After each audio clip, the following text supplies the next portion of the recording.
right. Hey, guys. Can you all hear me all right? Hope so. Hope you all can hear me nicely.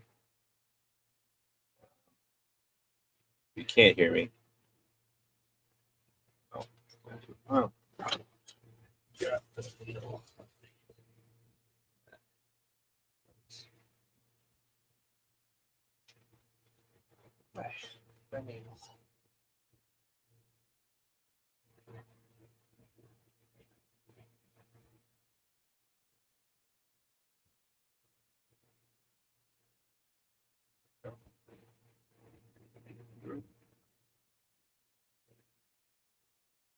Yeah, the puppet building is continuing on. We're doing the green monster this time. Squidbird is mostly done, so just leave him like that, pretty much. I could give him some like technical legs, but maybe at a later date. Sounds good. All right. Yes, yes, yes, yes. Perfect. Thank you, guys. Thank you. Uh, our wonderful double mods, Marcus Felix.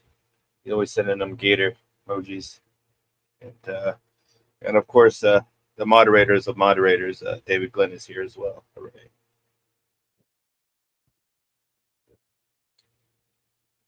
Barely even touched anything. Tangled.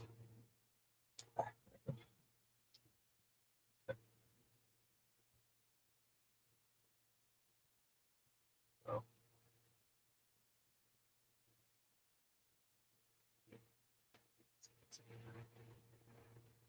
Okay.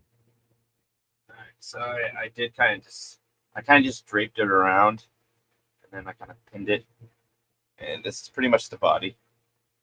It's a good sized body. Arms will be sticking out here. Um, sure, right? The arms.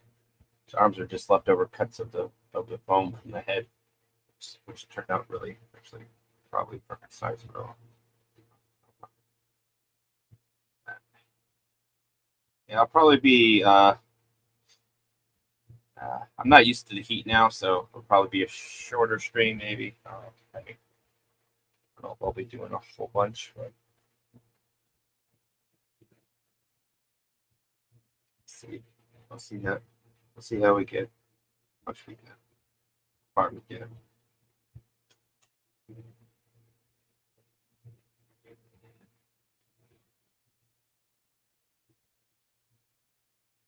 Guy is looking pretty good. You need to doctor up the eyes a little bit. Uh, Good old Snow Duppy wanted the eyes a little certain feature, and I just need to get some new color thread and some different white, do a little embroidery work. But apart from that, like the head's mostly done.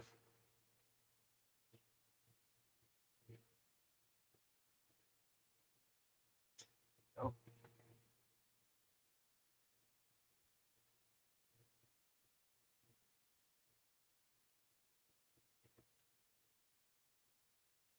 there. What's up? Oh, shit. Yeah. Sometimes it's like I want a machine to sew this, but other bits it's like a little different because I don't know how I would be able to sew this with a machine. It really does escape me how I would do that. I can't open this up. You know, I had to find like some kind of special machine that will slip right in through there, stitched a certain way. But now I'm just by hand.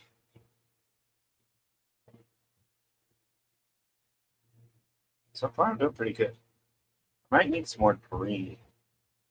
I do have a good bit of like the brownish color. I'll probably do his arms a little more brown, just to just give it some difference, some variety in colors.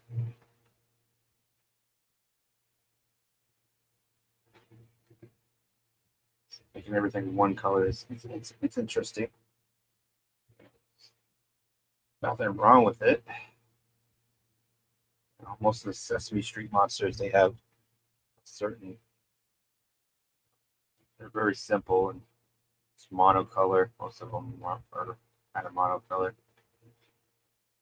Which I would think I would gander like, monsters having different spots and whatnot. It's a little more interesting. You know what I mean?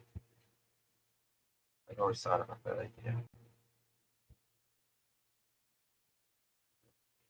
Oh, hey, Retro Collective here, and so is Lisa. What's going on?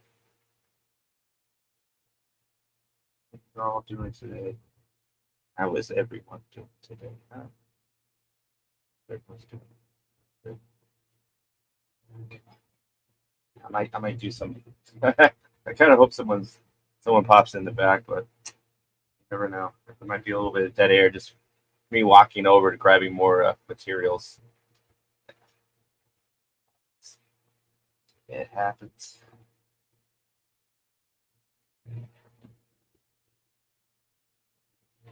I wasn't totally fully prepared.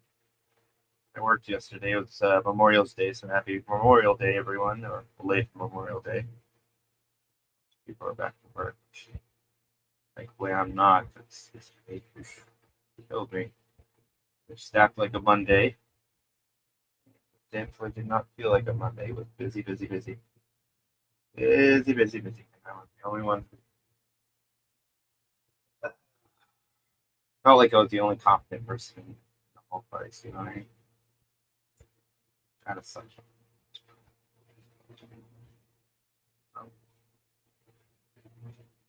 Maybe I'll get big in YouTube. You have to find time and energy. The time's not so hard. The energy, though, freaking. Oh, maybe I just need to change jobs. Find a different job. Sap all my energy out. One that I'm not super good at.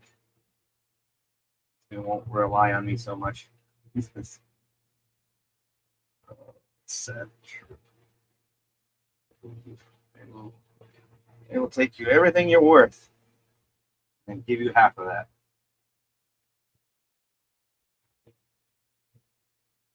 Things happen. There we go. Right.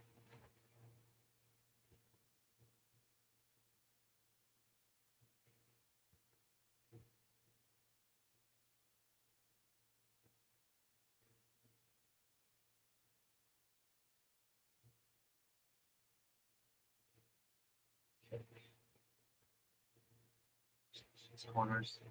I will probably give them a proper bottom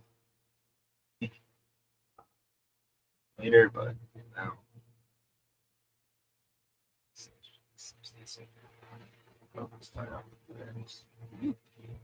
Where did I enable them?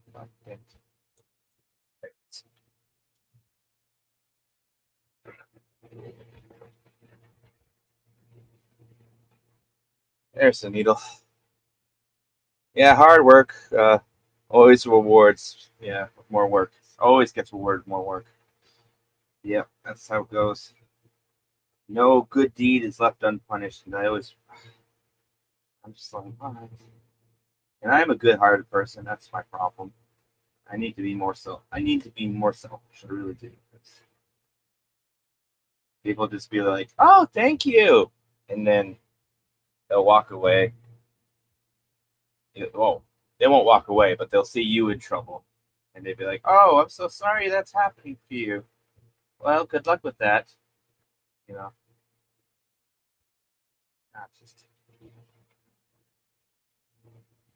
you help out other people, and then like people are like, "Oh, you wanna donate to charity?" I'm like, "Fuck charity." Oh, sorry, I said no, no word. You know, there's some charities. I'm super nice to charity, but if I don't know the charity, I ain't gonna touch it because Lord knows if I need help, I won't get it. Yeah. Maybe I'm turning into Ebenezer Scrooge. Possible. It's possible. Who knows?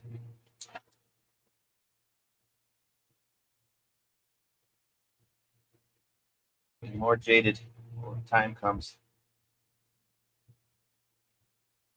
But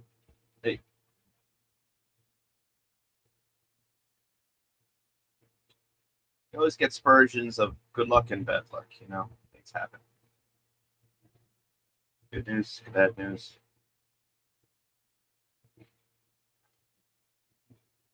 The victory parade doesn't last for years. It only lasts for a day. Everyone gets back to work.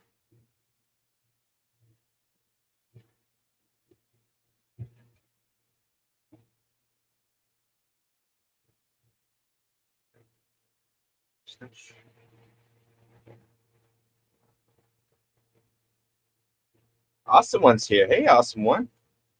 How you doing today? You guys are doing good. Yeah, it's warm here, man. It's a warm day. It's a warm day in New England, I will say. Not used to the heat yet. So it's kind of it's muggy and it's mostly it's a humidity. It's a humidity that's just like laying down on me. But hey,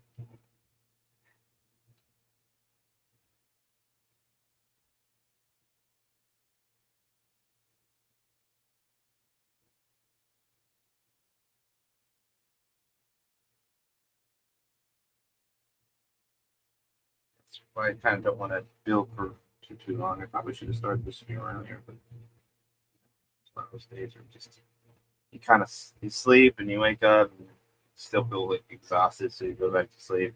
And you wake up and you're like, oh, my phone's almost dying. What time is it? Oh, it's 11. Oh, I just wasted the morning. That was today. It's like so much I could have done in the morning, and I didn't do anything.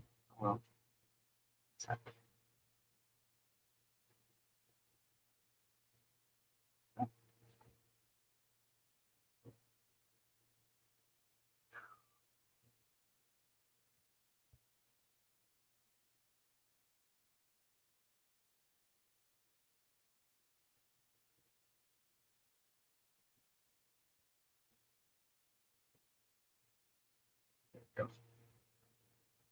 But yeah, May's almost over. My goodness, it's yeah, 6 months and AI will dominate each tube. Oh my god, I you know what? Like a lot of AI stuff's coming out. I love it, but also it's just like, oh, okay, well, what else is there gonna be for like cushy work? You know what I mean? I don't think AI will take over completely. Everything's gonna be faux pas until like true creation works. That will be a little scary, but I don't think it'll be like as scary as like the science fiction books, science fiction like cartoons and all that stuff. It's not gonna be like Terminator or The Matrix. Like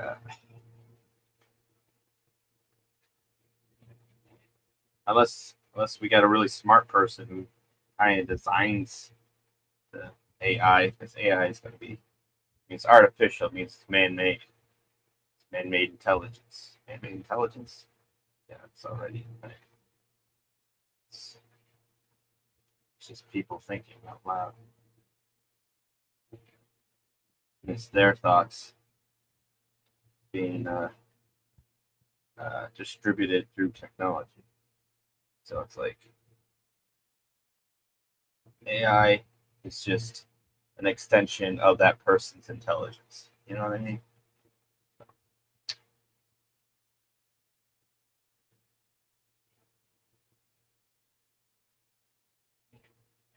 It's like the person who invented the calculator. Well, can you do all those math problems? Maybe,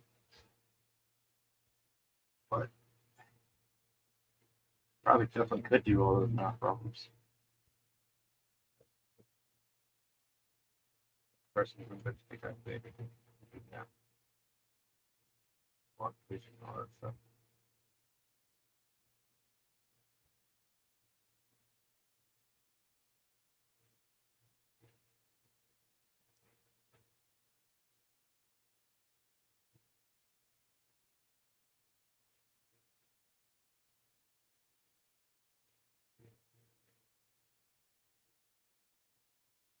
that'd be a funny plot line for the puppets. Just an AI freaking robot machine just taking over. That'd be pretty funny. Very topical too. Lines. Go.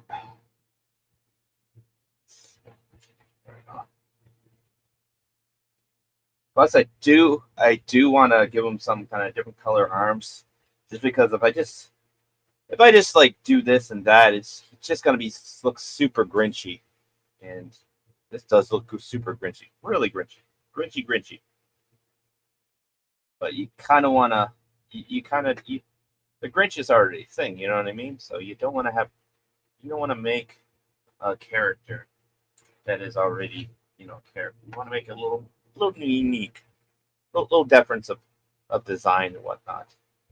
Like Gator, like I could have made like a whole bunch of like little goblin designs, and I guarantee you, like plenty of people are like, hey, that looks like my design.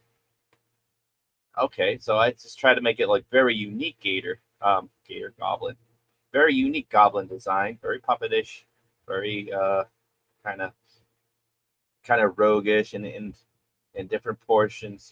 Got it like the crisscross on the one horn, one tooth kind of thing. I thought that was pretty unique, kind of interesting. Um, a design that people is very non-symmetrical, asymmetrical. You know what I mean? So you know that's been kind of a everyone kind of points it out, and it's the big flaw in design that gives a character. So things like that. Yeah, this is pretty good. A nice little armhole. It's got I think it's gonna get a base hole down here, and it's kind of got a crux for your. So when your arm kind of shortens in length, so it goes up to here, you can sit here, or you can go to here if you're puppeting above the head or at the side of the arm. So it's kind of got two configures, just because this will be heading over to our good buddy Ords. And I'm not sure how he's going to set up, but he's got two configurations that'll be pretty comfortable, and I don't see any other modifications that he would probably need. Um, should be good setup. Um, okay, I'm going to step out a little bit and grab some foam or something. We might be doing the arms. I didn't do the hands. I may do the hands. I may not do hands. I may do hands off screen because they are tedious, but who knows? Who knows? Let me be back real quick with other bits of foam. Okay.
Okay.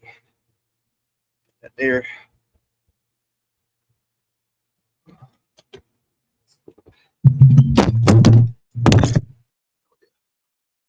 Oh. That was a microphone. Oh. Of course, that happened like that. Sorry, everyone. Oh man, old man snacks. Yeah, old me. My bad. Sorry, let me put the microphone over here so it doesn't fall down like that again. Oh my goodness. Oh my goodness. All right. Okay, so I got these arms right here. Plop right here. And yeah, they're pretty good size actually. I do like these size arms. Yeah. Do kind of want to.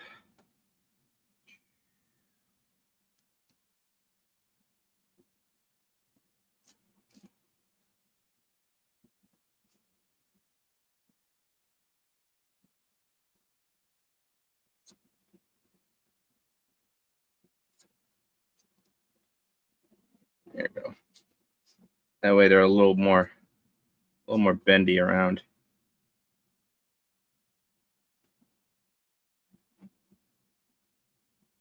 Well, smaller arms just keep them kind of flat and forearmy. I kind of like them flat and forearmy. Okay, so let's do the same thing here.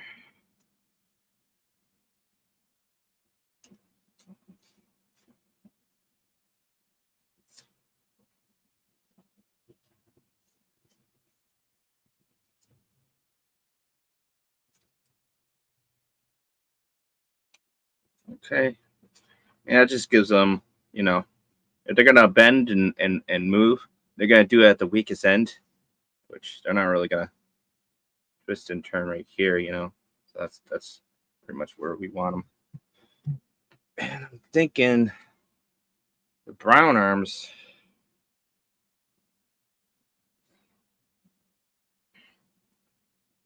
We want brown arms though. The brown looks good.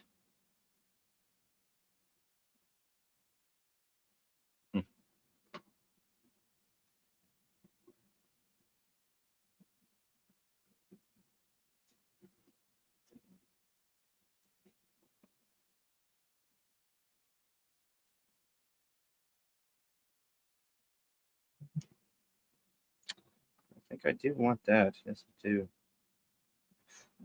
And I'm gonna do a little cheating, just a little bit. We are gonna use glue, glue, glue.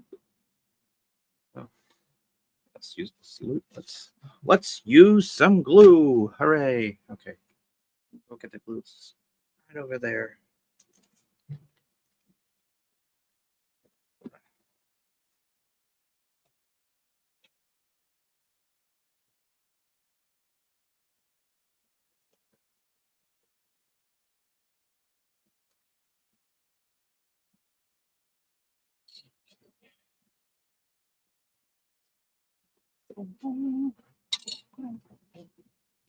Some glue and some gloves with me. Yeah. Some good old really glue.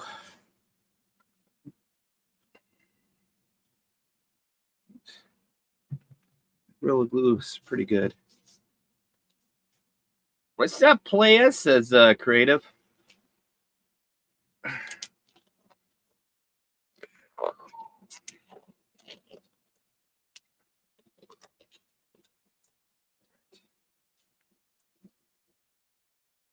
Or creature, my bad, creature.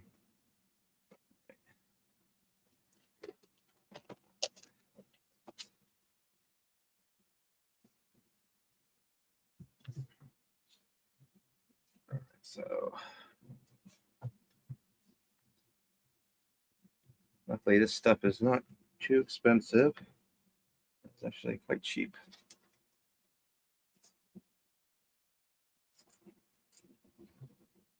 Which is surprising because it's actually a lot better than some of the really interesting stuff.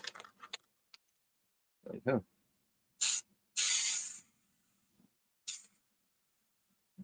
That is what happens when it comes to Walmart, you know what I mean? Walmart, I had a bad experience at Walmart.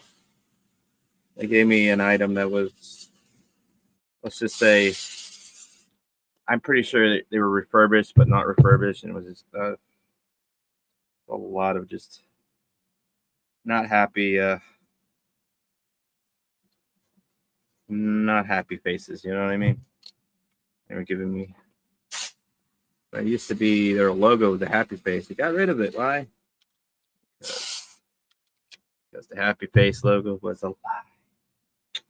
Well, it's a lie, everyone. Everyone knows it was a lie. Rolling back prices. Yeah, rolling back quality too. Customer service. Oh well. Don't get me wrong. They have some pretty good prices on a lot of stuff.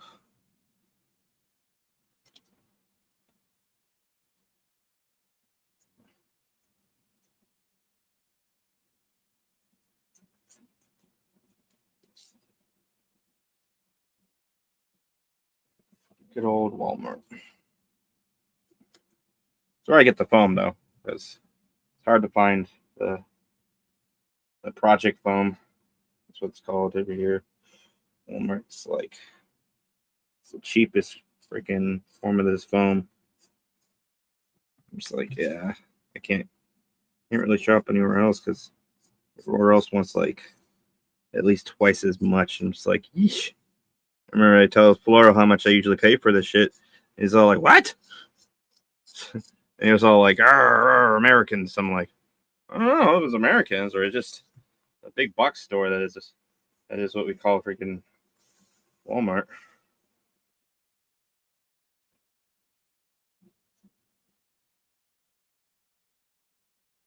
Here we go.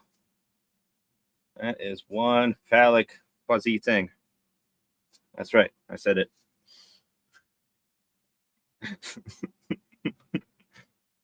All right. Let's see. So this spur is probably gonna attach from here.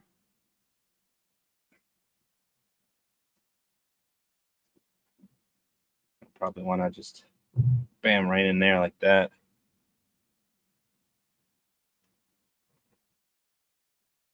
Do kind of like how that hooks up nicely. Boop. Yeah, yeah.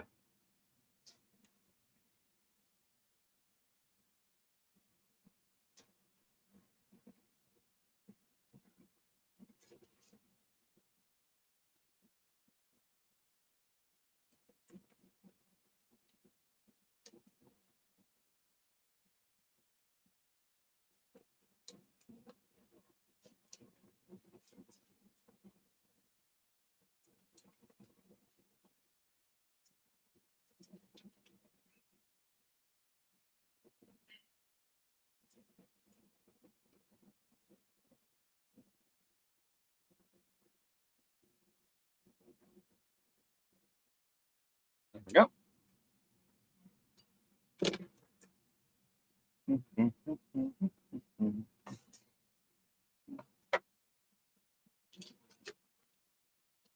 Um, hmm. Here's my thing. Thingy? There's my thingy. Huzzah. Okay, cool. So, cool bits.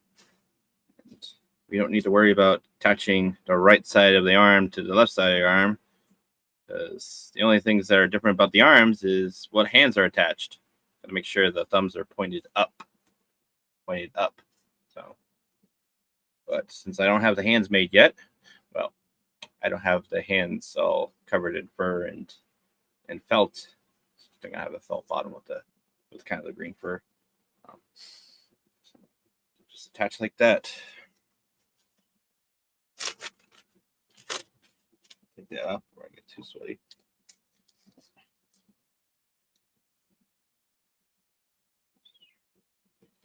I got 10 people watching. That's nice.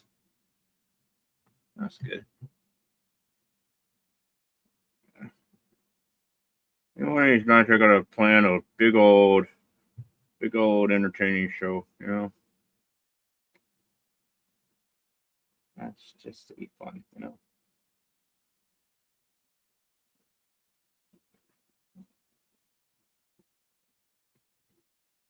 Throw a couple pins in here. Go.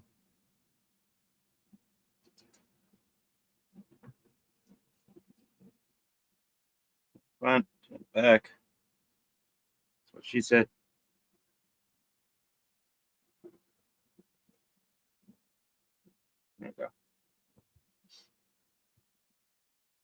does look.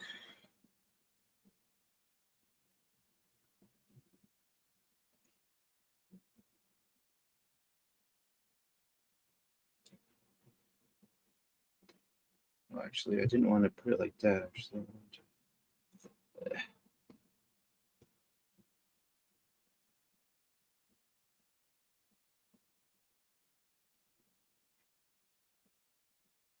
so another good thing about using the pins, you can kind of mount it the way you want it, and if you initially mount it the wrong way, you don't have to unstitch everything. You just pull it away and readjust.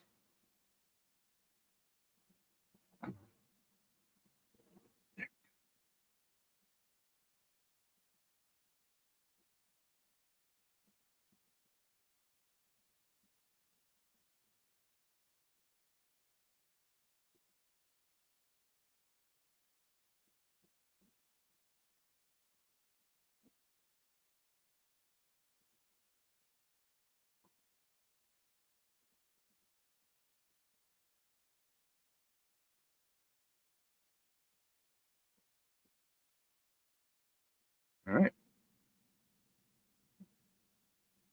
I don't know. What do you guys think? It looks good. I can always change it. I can always change the color. I can always change the fur. I can make it all lime green, but I like the off-color coats. I make it look like a baseball shirt. You know what I mean?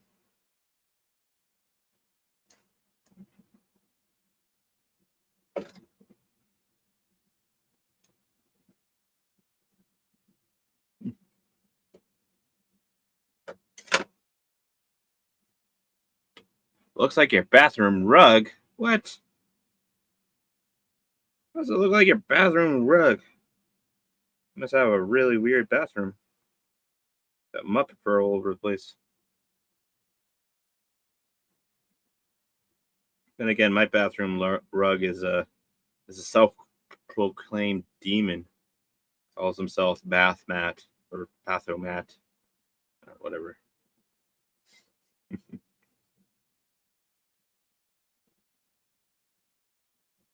Hey, Real Wade Nation Gaming.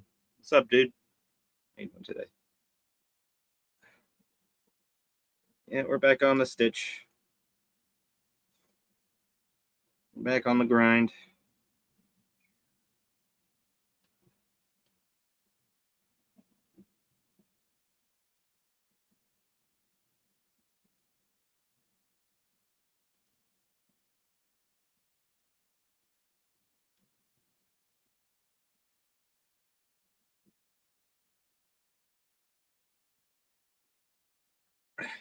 There we go. Hard playing. Find a needle in the first stack again. This happens. How it goes.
we go.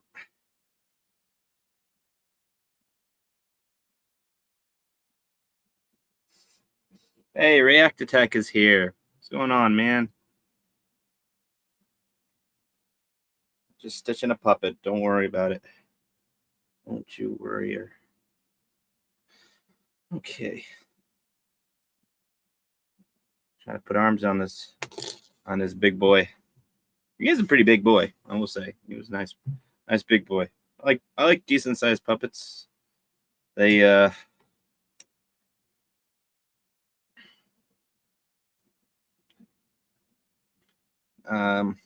they pair well with live actors.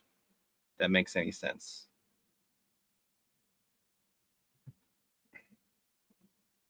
Like I'd imagine like you got your little teeny tiny puppets, you know, and then you got your bigger Muppets.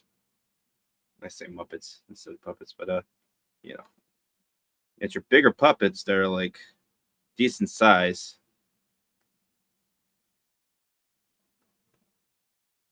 But you can't have it like too small because if you're too small, it kind of throws the illusion off a little bit. You know what I mean? Just a little bit, not too much, but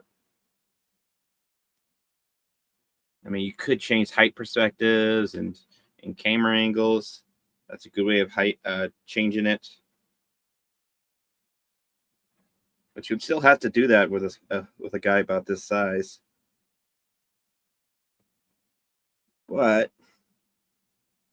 you don't have to do it as hard because he is this size. So the whole psychology of puppetry, you know. It's like you don't have to be a ventriloquist, you just have to work the puppet properly, and people will look at the interesting thing of the interesting thing of fur, felt, or fleece or whatever. You know, they'll be looking at that, and they'll hear your voice, but they'll see its mouth move. Even if your mouth is moving,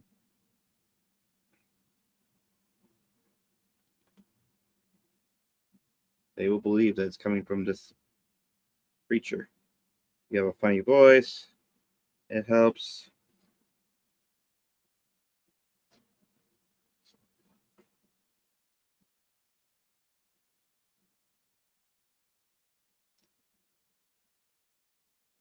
It's a good thing I don't have the hands on because this guy's like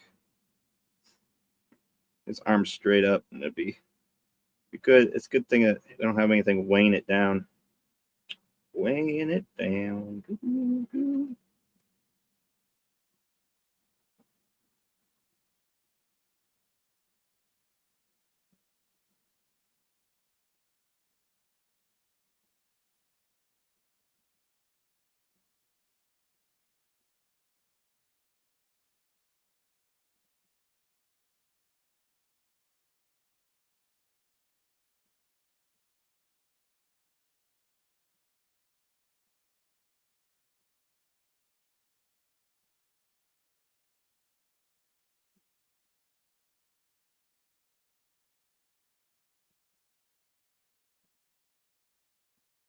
There we go.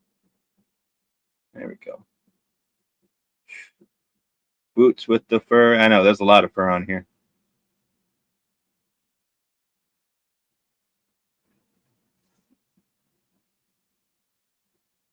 Do kind of need to make new boots for a gator. Maybe I will. Maybe one of these nipping nags, I'll make boots for gator. That's a fun idea. Check this last pin out because I don't need to pin no more.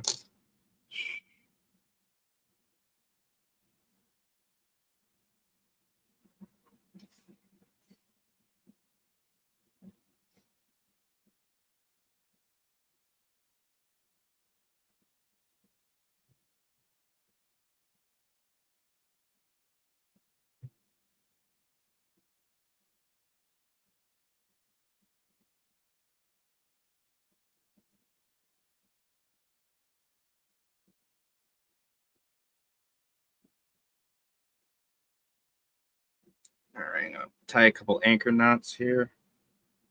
Just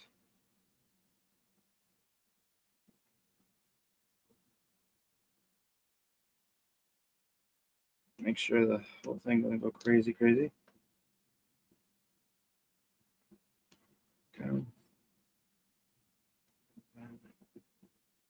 Jump out a lot here. A little tight. Go into bone. Up. Once, twice, 3 times for good luck. Pull it tight. Okay.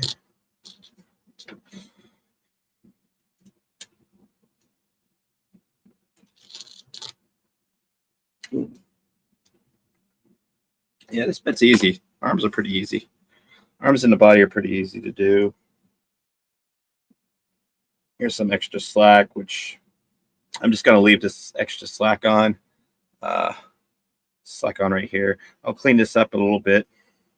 Not right now, but this slack right here, we're just gonna leave as is because we're gonna attach the hands. Hands are going to be a little different color, a little different material, but apart from that, everything else looks pretty decent.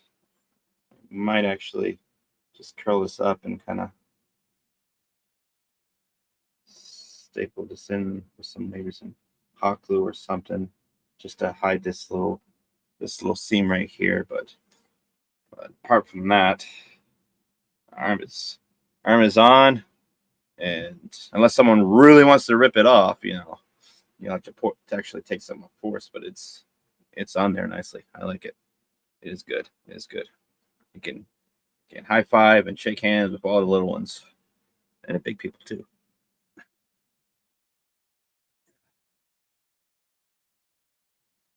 All right.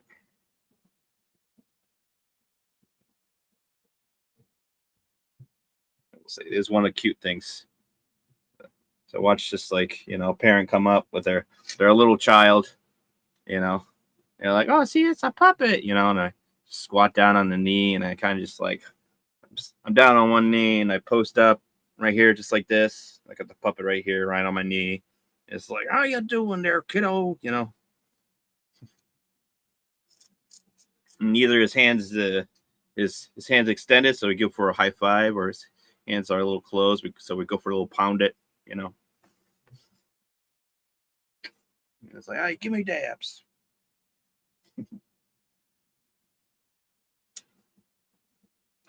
And there's other times where little kids are a little too rambunctious. The parents have no control over them. They're all like want to whack and smack or hit the puppet, and I'm just I just stand up straight. I pull up. I lift the puppet way above, and I just briskly walk fast. I'm like, nope, we're not playing like that, kids. That's not what we're doing. It's like that's the only thing you can do. You can't like yell at the kid, or you just play keep away because you're much taller than them, and you briskly walk fast. And at that point in time, it's kind of a clue. The parent will usually take a hint, be like, hey, yeah, leave them alone. That's one thing we don't stand for, even for kids. Even for kids, we don't stand a puppet phobia. Nope, no puppet phobia.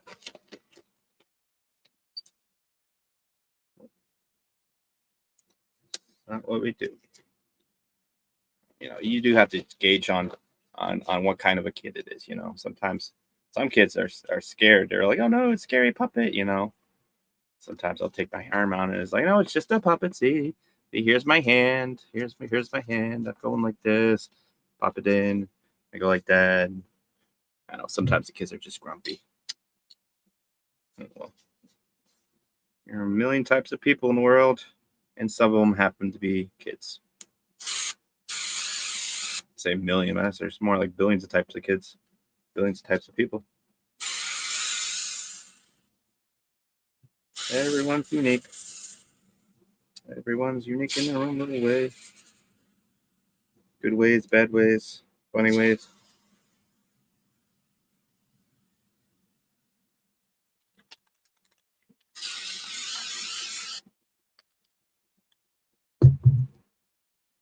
Find each other's differences and You know, learn to accept the acceptable and stand your ground on the unacceptable. You know what I mean?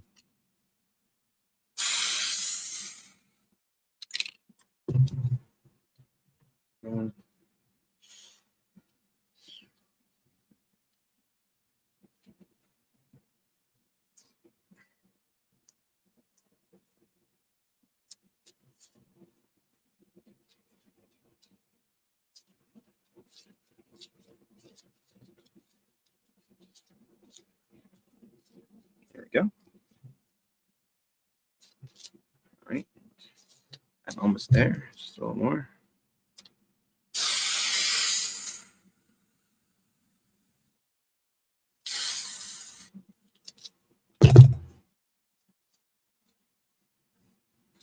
And that's why I wear the gloves.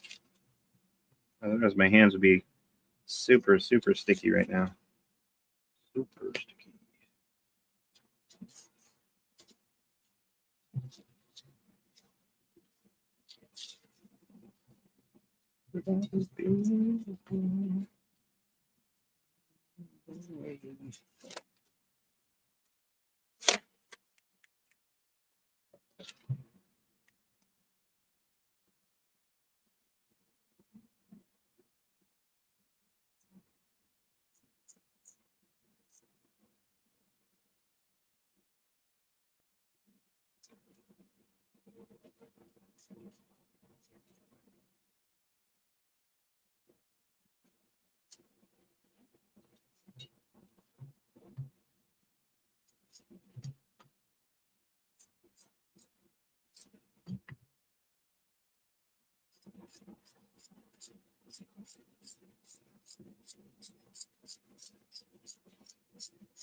All right.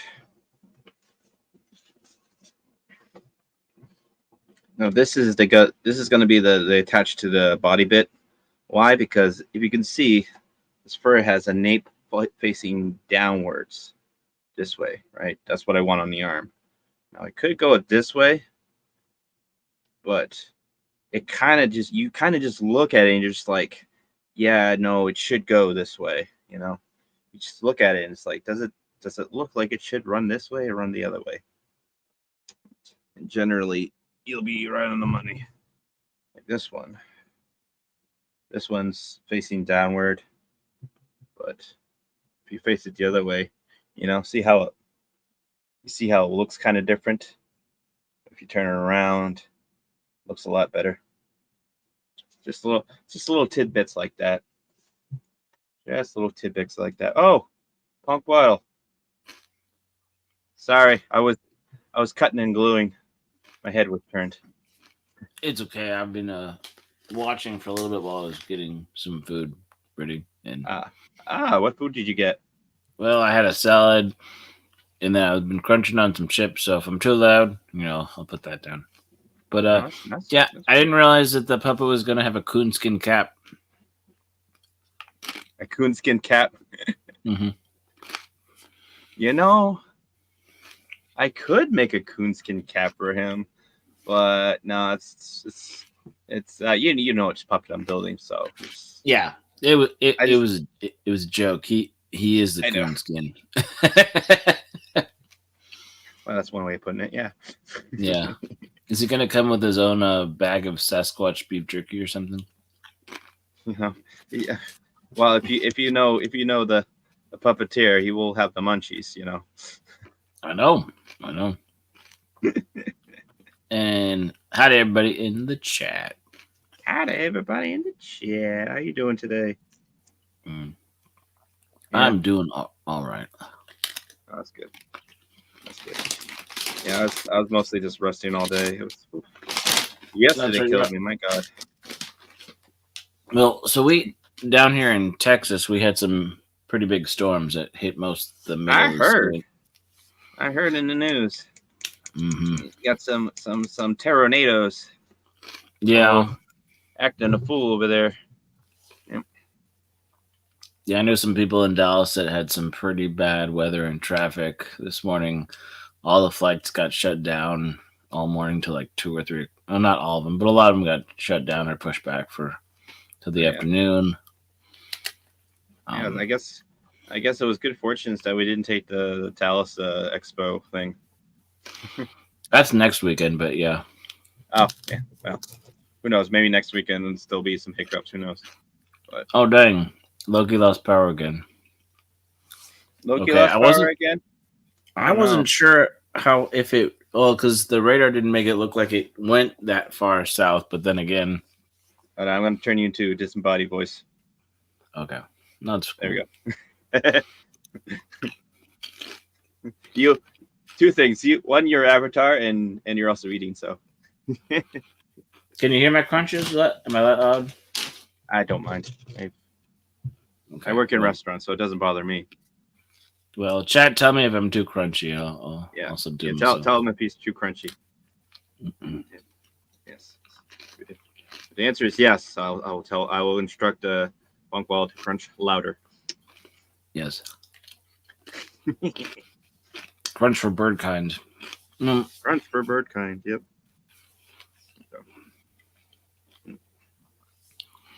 Yeah, it was one of those days where we didn't have a lot of people coming in as customers, so we tried to do a few things around, and the boss seemed overly stressed for what we really had to do, but then eventually things settled down. Yeah, when things settle down, it's different than when things are like way too busy. It's like way too busy, they'll be stressed about shit that actually is important. When they're not, when it's zero busy, they'll be like stressed about shit that's not really important. Yeah. Or like there's natural flow of customer, coming in and coming out. Yesterday was Memorial Day. Lord have mercy. Yeah. And the parade was canceled, so everyone just like, oh well, since we aren't going to parade, let's just go out to eat.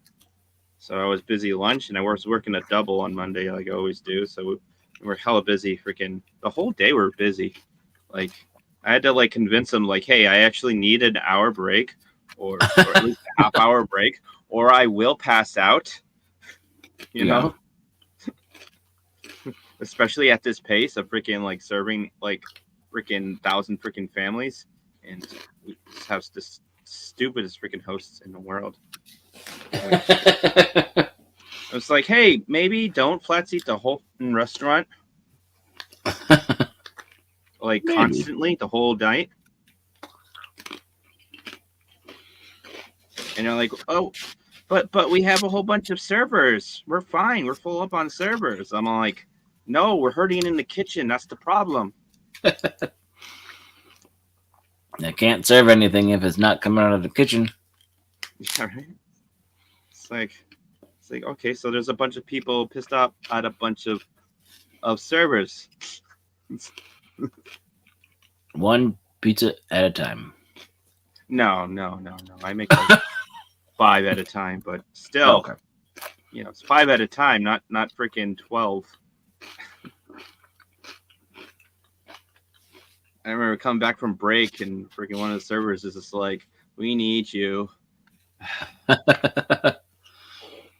because we had brand new guy I was training, and freaking other guy he's somewhat new. He's like 2 weeks here, so he knows the pizzas, but he's not fast at all. Like slow as hell. Mm-hmm. And the manager, he can work pizza, but he is not very fast at all either. So it was just like I just walking right into like a mountain of weeds. We call it in the weeds, Mm-hmm. Yeah, I dug us out like twice. At least not every day is that hectic. Yeah, no. It's been a couple Mondays though. It's been really freaking like I was like, okay, maybe Mondays is not a slow day. It's not treated like Mondays is a slow day anymore. Well, now that school is out, summer's out, there's a lot of places that are downtime on Sundays. So depending what kind of town you live in, there's some of the downtowns and that's when people get out, right? Yeah. And if they don't have to go to school, they're getting out. So they don't, they're taking the Monday off because they work Saturday and Sunday. So many businesses and retails, right? Yeah, something like that. I just might have to find a new job, just one that won't kill me. Oh no. This is, I don't know. It's like running a freaking marathon at full sprint. Oh. And thanks for the update, Deborah. Apparently, Cypress, Texas is not doing great because of the storms. Okay. Oh no, Cypress, Texas. Yeah, right near. I'm not sure what it is. I don't know Texas that well. But So Cypress is like northwest Houston, okay. ish west. Um, yeah, it's my basically. Let's say that's adjacent to some of my old stomping grounds from feels like a life ago. Yeah, yeah. Okay. Well, hopefully they recover in some fashion or manner. Mm. And going for everyone, especially those in disaster Yeah. areas. Yeah. I lost the needle. There it is.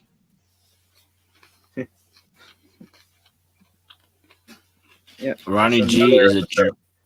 It's Oh, go another ahead. episode of finding the needle in the first deck. Like, yeah, Mm. I said that a bunch of times, but it's very Elliot true. Smith, needle in the hay, needle in the hay, needle in the hay. It's needle in the first deck, but yeah. Right. Yeah, so I did get the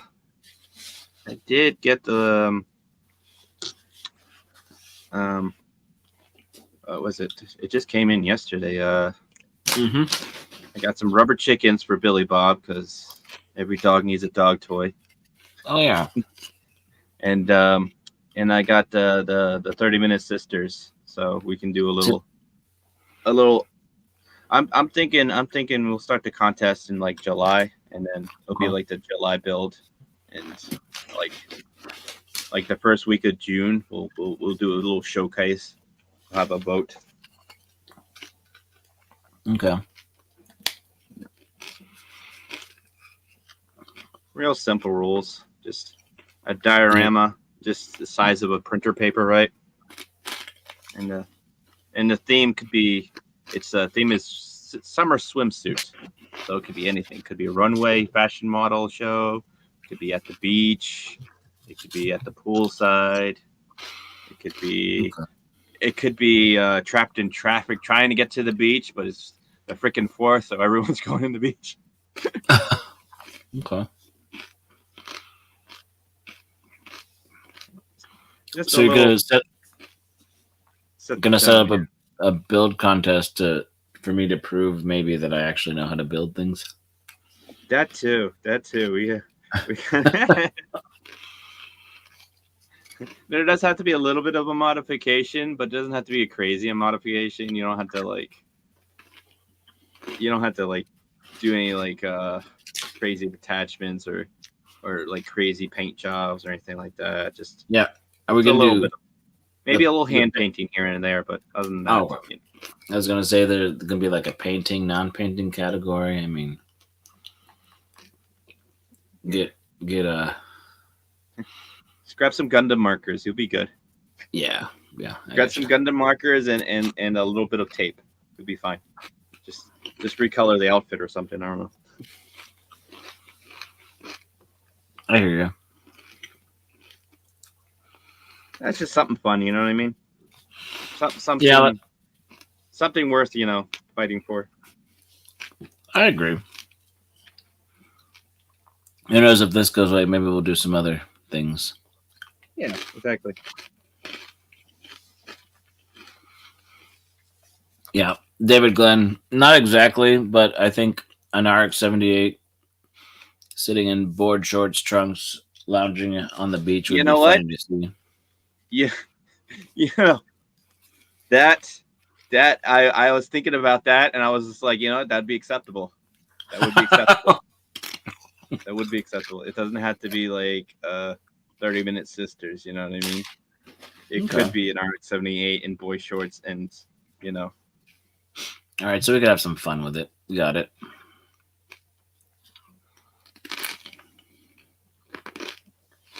As long as it fits the theme of summer swimsuit. Yeah. Swimsuit, swimwear, beach attire. Beach attire. Pretty much, yeah. There's a lot It's to work been with. warm That. today. My goodness, so warm. Warm day. Oh, well, with all the rain, we cooled off. Yeah, it's been rainy, but it's been muggy. So it's like we're getting like, Oof. yeah. Tell me about it. It's like Yesterday was hot pure and it's storm. muggy. It rains. The rain kind of cools us off for a bit, and the next day it's muggy. It's like, Mhm. okay, that's all right. We didn't have much of a winter today, so I can't complain. Or today, I mean this year. This year's winter was like barely anything. I was like, oh wow, so not bad because I don't like driving in the snow. I'm good at it. I'm good at it because I drive so slow, you know. True. I've only done so much snow driving. Yeah.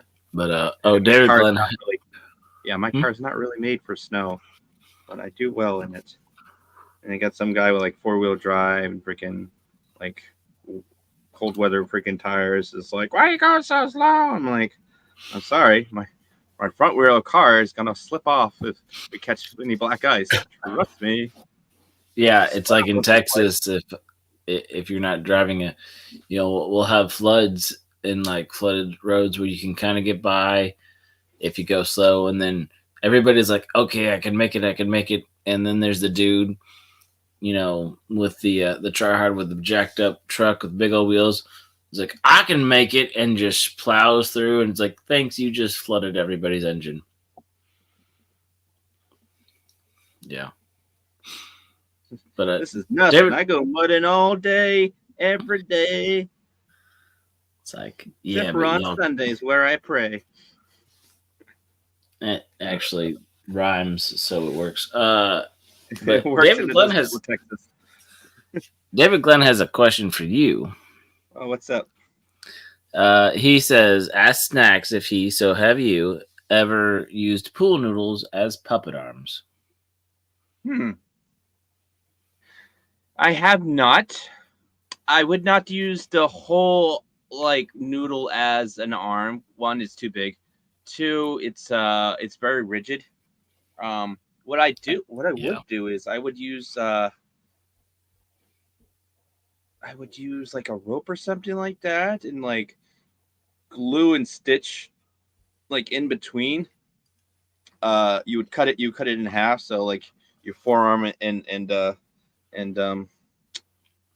your upper arm, and I would have it like that, and you cut it down, and then the little roped out bit, like rope or fabric, whatever, would be like the elbow joint, kind of like when I did a little snip on that continuous like piece. That was for it to like move the elbow joints. Otherwise, it's just gonna be like going like this, and it's gonna bend at a weird angle. Yeah. So you do want a joint. So if you do want to use pool noodles, I say go ahead. That seems like an interesting idea. It will be a big puppet though, a puppet with big ass arms. My goodness. Ooh.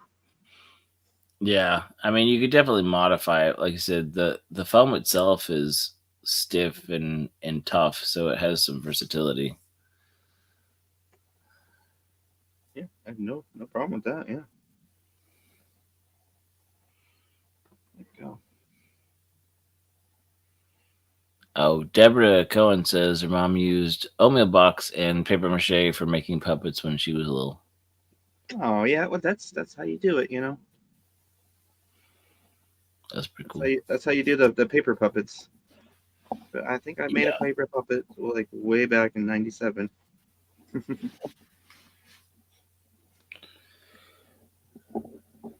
I was all about the Muppet Treasure Island. Oh boy.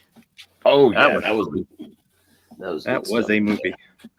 My God, that movie hits so hard. Even I rewatched it when I was I think I was stitching like a hand or maybe one of the arms for Squidbeard, and I was rewatching that movie, and I was just like, wow, all these songs go, especially "Shiver My Timbers," the opening song. Mm-hmm. That one hits super hard. Like it's so funny how some people are like, oh, that's just stuff for kids. I was like, no, this is for adults. This is stuff that takes a lot of work and a lot of effort. Wait a second, he died, and this is supposed to be a kids movie. Yeah, like I love how self-aware. Rizzo just like, he dies. What? Yeah. Oh my goodness. Oh. Now I want to go back and watch it again. It is worth it. It is worth it. Back when Disney was still good and family friendly. Mm-hmm. Well, he seems fun. I know, right? The arms, they work. They work. They work. A little flappy right here, but I'm gonna clean that up when I touch the hands. The hands. Hands. Hans Gruber or regular type? Regular type. Okay. I don't know if I want to stop here building. We've been going for an hour, but that's true. Yeah. Deborah Cohen says, "Be careful! Don't poke your fingers with the sewing needle." Done that a few times by accident. Yeah. See, I've done it a few times, but I'm actually pretty like this hand knows, like my mind knows what's happening with this hand so much because I use a knife so much. I actually had to teach someone how to use a knife yesterday, like properly how to use a knife. You know, yeah. I was like, okay, so imagine this is a knife, right? So when you're holding a knife, you're grabbing it. Everyone grabs like this, right? But what you want to do is you want to pinch it. You want to pinch the blade and hold the handle with these 3 fingers, pinch the blade. So that way you have more control. Because if you hold it like this, it's still going to wobble. If you hold it like this, it ain't wobbling nowhere. And then another thing is like he was like chopping with this end of the knife, or the French knife, the part that curves. And there's a part that kind of flows down. This part right here, that's the part that you use for chopping. This part right here, guess what this part is here for? It's curved. Slicing. You know why it's curved? For slicing. For slicing. Right? So that's why even when you rock chop, like you kind of start at the curved edge, but that's because you're like sliding down and you're ending on the chop. So even if you might chop a little bit right here, most of it's going to be here. So well, I mean, if you look at the classic style knife shapes and you look at a chopper really doesn't have the curved part, right? It just has the block chop, like a butcher knife, right? Meat cleaver, yeah, right. Because that's just a chop. It's just, I did spend some time watching Forge and Fire, so I learned a thing or two. yeah. That was a good show. It was fun. It's one of the shows. Forge and Fire, and there was another one that was on History Channel that was like testing like weaponry, but like forge like knives and swords and stuff like that. Yeah, that was another one, and all those ones. Also, those are good shows. There was a lot from that era of TV show that was like creative, like it testing out the showcased blacksmith.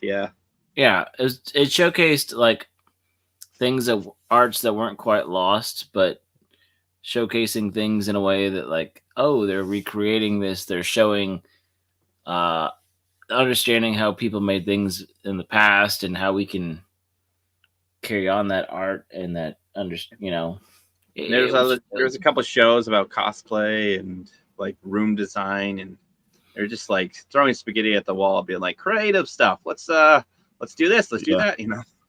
See what's stuck. Of course, and and I've seen a few, but not as many. But the game shows, or like you said, the interior design, or the stylist, or the face painting, or creating characters and building costumes and art and all that cool, like the monster stuff, like what was on Sci-Fi Channel. Like what happened to all those shows? What did happen to all those shows? I wonder. Everybody wants to watch murder mysteries or reality TV, I guess. I don't know. People still do. People still do like to watch those stuff, but like that murder mysteries, they've stood the test of time. Let's be honest. Like Yeah. Like some of the earliest like fiction novels that are in mass produced was like murder mysteries. You know what I mean? Like Sherlock Holmes. Yeah. Murder on the Oriental Express, like the Hardy Boys, Nancy Drew, all that stuff. I'm just thinking of some popular ones off the top of my head, but yeah. Yeah, I remember reading. I used to read when I was a kid. Now I just want to watch shows that somebody else took the effort to turn into motion. Yeah. I used to read when I was a kid. Now I barely read the chat. I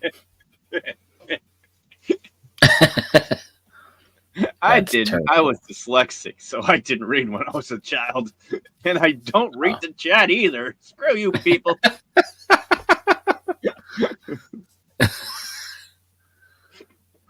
I'm joking. I like manga because there's pictures. Exactly. It's fairly good. Really good. It's like sometimes it's like, oh, it's a new manga out. And I was like, oh yeah, I forgot to check out this the one I'm reading this one. Which it's like, oh, I can get it on Amazon. Yay. I usually check out like at Barnes & Nobles. Barnes & Nobles got a lot of good stuff, but like sometimes they're not so up to date with the shit. Like like they have like some of the like the big brands and stuff like that. But I'm like, if you're like a really big anime fan already, they probably already have these books. You know what I mean? Yeah. They have all the things that they're really good for somebody who's tired of Western stuff and like, oh, they have a big anime section. I'll try that. It's true. What's DJ Ronnie G saying in the chat? He likes turtles, but he has a frog suit and he rides mountain bikes all year long.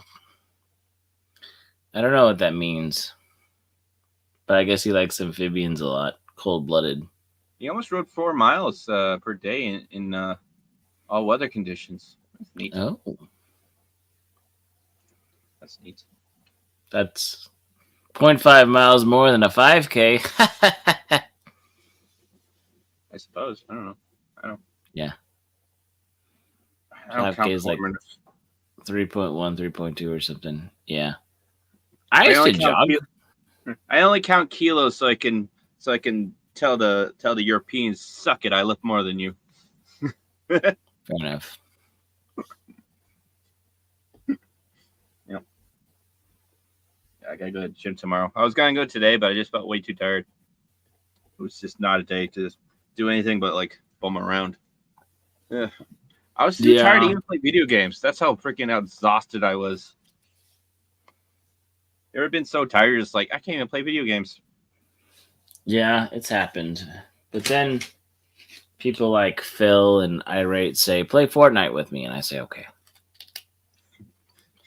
Because as tedious as video games are, it's actually not a hard job to do. Mm-mm. We know this because crippled people do it.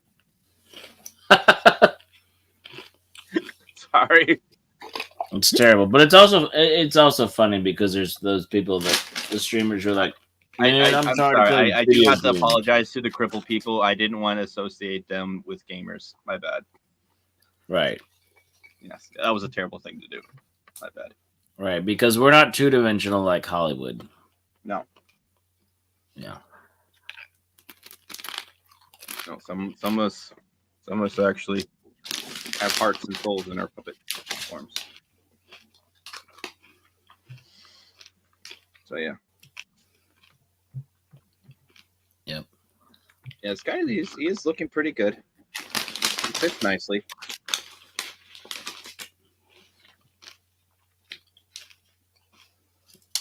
Yeah. His torso might be a little bit big, but Is what? it might be a little bit big. Just a Okay. little bit, but it's a good sized torso. Or forearm length. In and up some.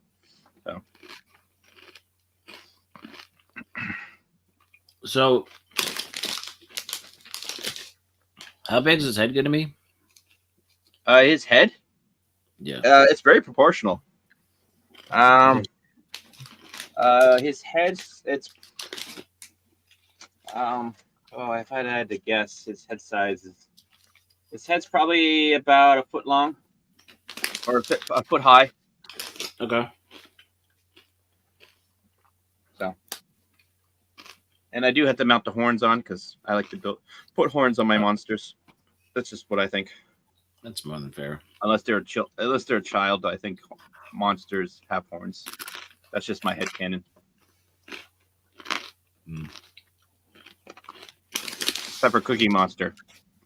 He's a little malnourished because all he eats is cookies, but That's true.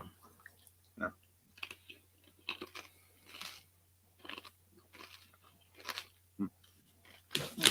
But I mean, for having a reputation, it's not a bad reputation to have. No, it's not. Yeah, I eat cookies. I'm loving these little sugar candies that my brother got me. Okay, I was wondering what those were. They're really tasty. Cool. It's like rock candy, but it's like softer. Mm-hmm. You know, very good. Like something Freddie might sell. Yeah. He might sell to someone. Hopefully the nobody calls and swats down Freddie's door. Oh no. I can only think of something terrible to say that I don't want to say out loud. Oh, don't worry about it. Don't say anything terrible. Don't say anything terrible. It's fine. Everyone knows that Freddie is the drunk. I don't know how that happened. Yeah, me either. I forgot how that lore stuck to him. It's funny though. I'm not really sure. I'm just like, oh my god, he can totally do the Walter White freaking scenarios now. Was that with Salty? It might have been Salty in there too, you know. And it might have been that one time where I'm just coming back from work, and I had the puppet in the car with me, and then I had some different lights. Mm-hmm. He's getting busted. Yeah. Yeah, Papa Cotton makes a good point. What's that? Cookies are vital for Cookie Monsters. That's true. Michelle Obama drama nearly killed him with those vegetables. That's why his horns got okay. That's why. Malnourished indeed. The I mean, Obama speaking drama. of chopping broccoli. Yeah, I had a salad for Sunday dinner. That was good. Nice. But I mainly just made the salad so I could pair it up with a wood fire oven baked salmon I made. Well, that's also nice. That was fucking delicious. I swear. I was just like, wow. We don't have fish on the menu. Well, we have mussels on the menu, but we don't have fish. But my God, that would have been a game changer. Just oven baked salmon, just amazing. Sounds really good. Yeah, it's good. It's healthy, you know. Yeah. Already calorie inducing. I try to go for the high protein, low calorie diet, you know. Yeah, I hear you. I am not one of those carnivore freaks. Let's just get that out of the way. I am not a Melanie Mac. Melanie Mac, she's got good genetics. Let's just call a spade where it, what it is. Yeah. She says she's never been fat. I'm like, yeah, because you probably burn through calories like crazy, and you're not, and it's also appetite. Some people are just not hungry enough. You know what I mean? Some people are eaters. Some people are eaters and they don't move, and you could tell because they look like freaking jelly, freaking just bags of jelly on attached to a skeleton. You know what I mean? I know what you mean, and also there's also metabolism and age and things like that to factor in too. It does slow down, but also calories, eating calories out. Does your metabolism like it's a molecular balance and all that's and everything you put in your body, everything you put out with your sometimes it's like more muscle burns calories. So if you're low on muscle, it's the whole things. You know what I mean?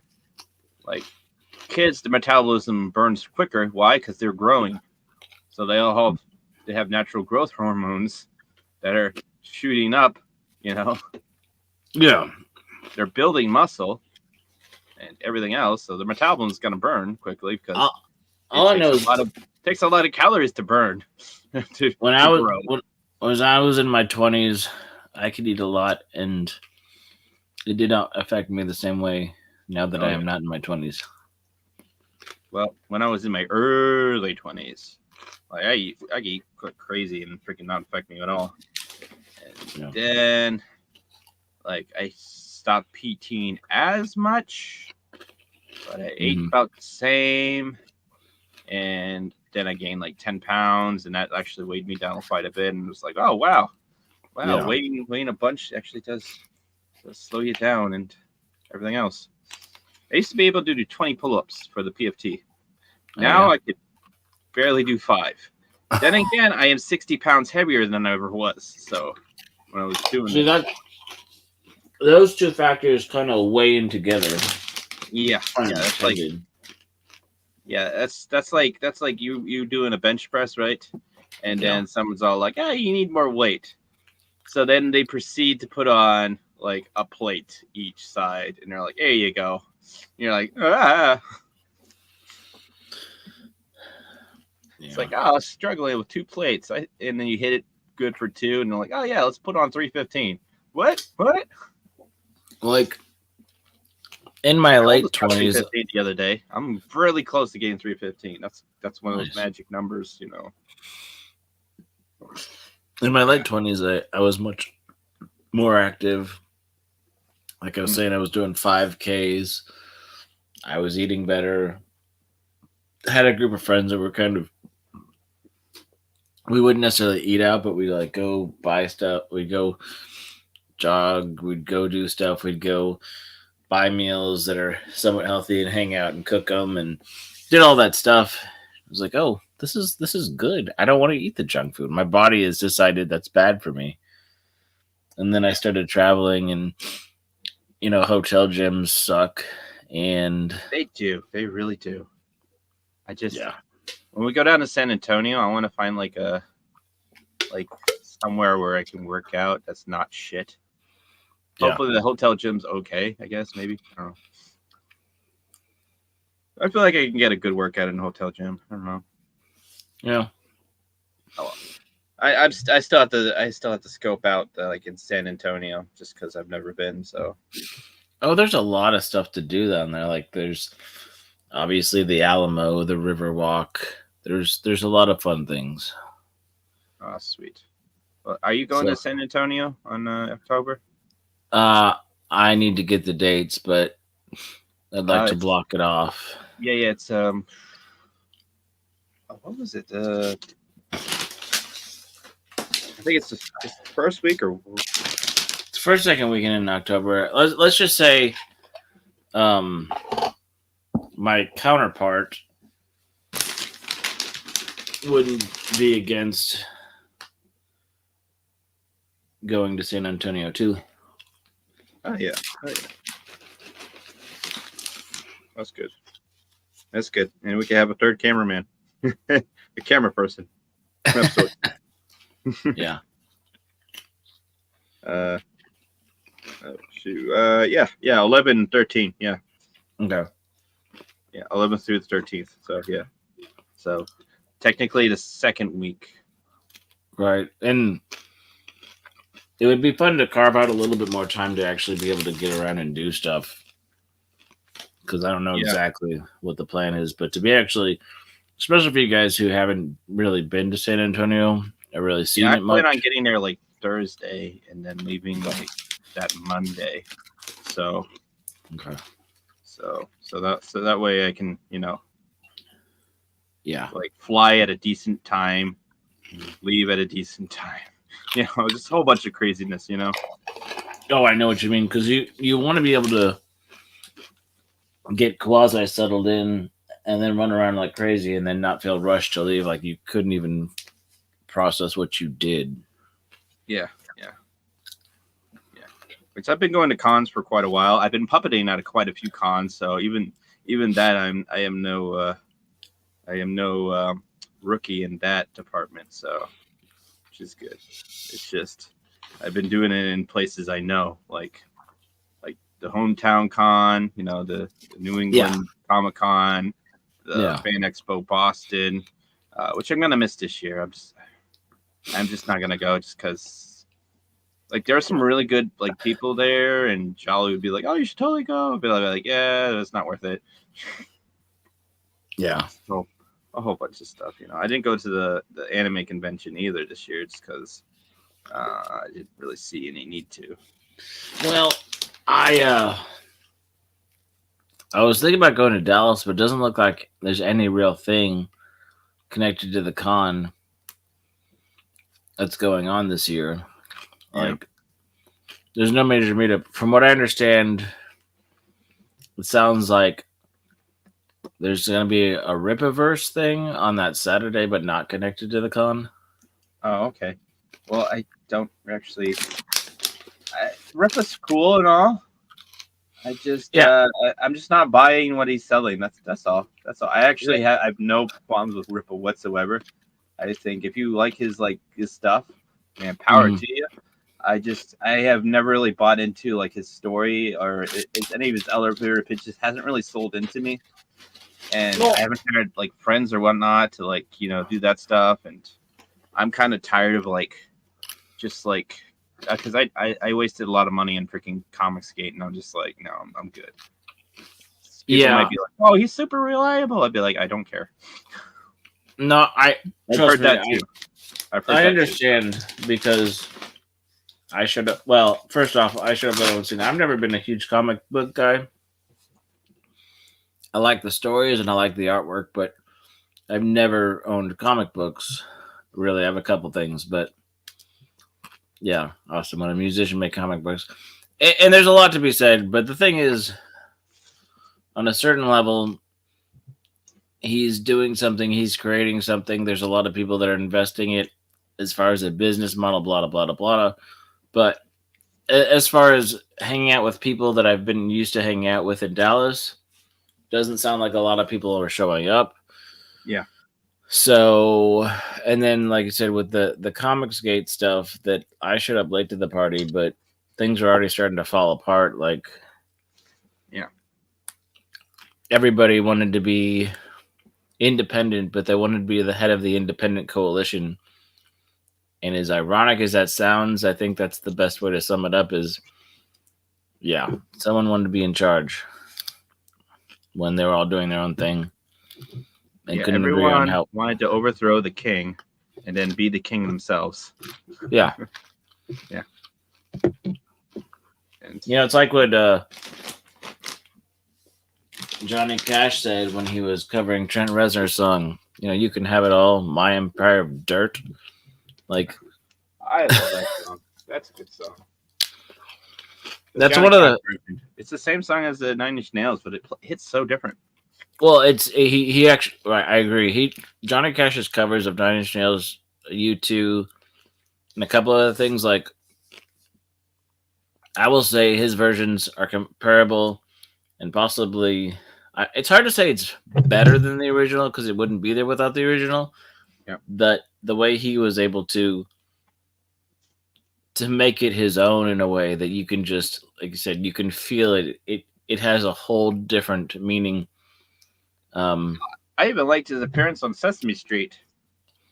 Fair enough. I know you. You're Johnny Trash. That's right. You must be Oscar. Oh, that was a good. I was a little kid when they aired that one too. Yeah. Wow. Yeah. Yeah, I see you in the chat. Awesome one. I get what you're saying. Yeah. But I, no, that is a thing. It's just like celebrities are one thing. Like, yeah, you go to a con to see a celebrity. That's right. true. But that is not what the con is for.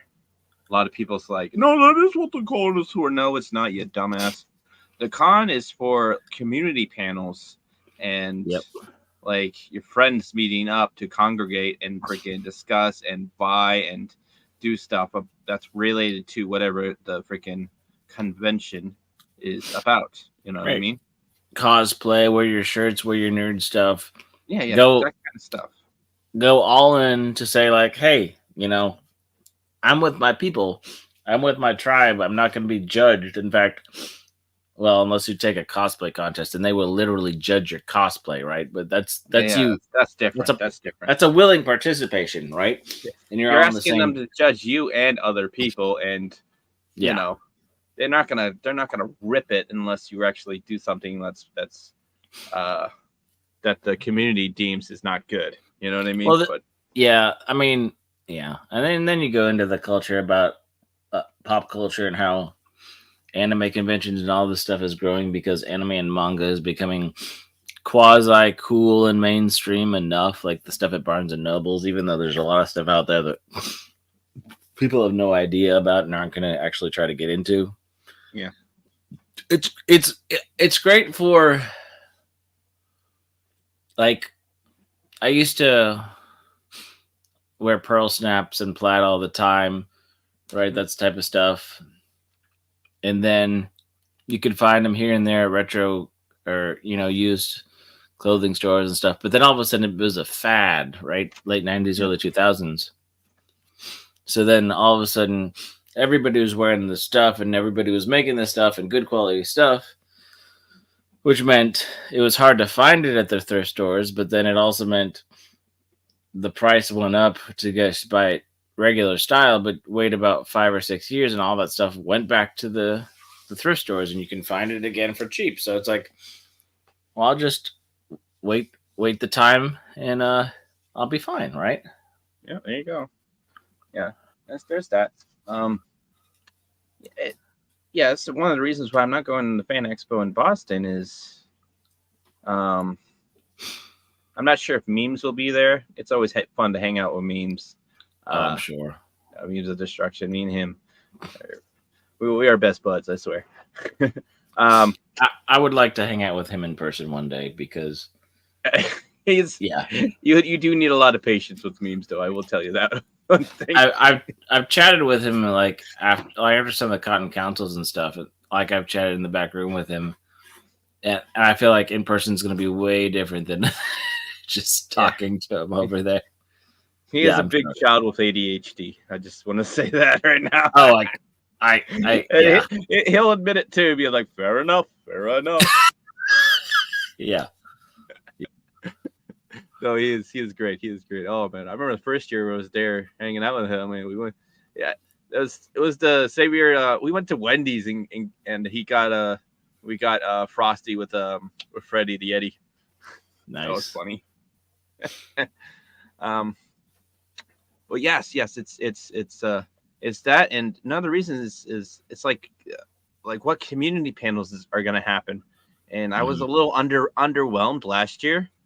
Yeah. So I'm like, yeah. Well, with the community panels, not celebrity talks panels. It's like, what's it like to work as a voice actor for Star Wars Rebels or whatever? Well, it's just, I'm not. There were some panels that were more about inclusiveness and something about how we cosplay and certain sort of things. You're like, those are community panels. Yeah, they're not the good ones though. They're not ones I want in my. Well, that's what I mean. Like, I saw a little bit more of that last year, of where it's just like, this isn't about the fun stuff. This is about the preachy stuff or how to feel a safe space. Like, it should be fun. You should know that there's going to be jerks in every subculture, and there's going to be people who are like, who are going to encourage LGBT communities. I say communities because there's multiple of them, and each one has a freaking a person who's a freaking garbage person who, Yep. you know, it's like, that's why I'm not going to dog on any freaking, you know, like, not all freaking, let's just say trans people are freaking crazy, freaking want to freaking go into your freaking like restroom with your child going in or something like that. Some of them just want to, you know, live their lives just normally and stuff like that. Other though, here's the thing: there's a big group that are freaking a little upside in the head, and that's the people who we have to, you know, protect against, and we don't hear any other voices because they don't. The one thing that's not being pointed out is not the action; it's the identity, which that's the problem with nowadays. Is everything is about the identity, nothing's about the action. It's just like, I don't care about your identity; I care about your action. Well, you know what I mean? I still think, and I see what Awesome One is saying too, that I think at some point, and people are going to be like, same thing with video games, and you're seeing this now, just give us fun stuff. Let's talk about the fun stuff. Let's talk about the stories. Let's talk about, like, nobody wants to sit there and talk about something. No, I want to get into the story. I want to get why I care. I want to get why people are passionate. I want to have the conversations about theory and lore and you know what you think happened between this year time period, between, you know, or 6 months time period between this part of the show and this part of the show, because they don't always explain things. And here's the thing about the I'm just gonna say about the Stellar Blade issue. Everyone was hung up about the freaking the outfits getting censored and the sexiness getting censored, and like it's shipped up. It was gonna give us some sexy outfits, and they reluctantly were still able to, even though they did have to censor a bit.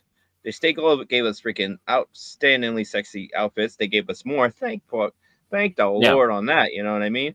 But they gave you uncensored stuff.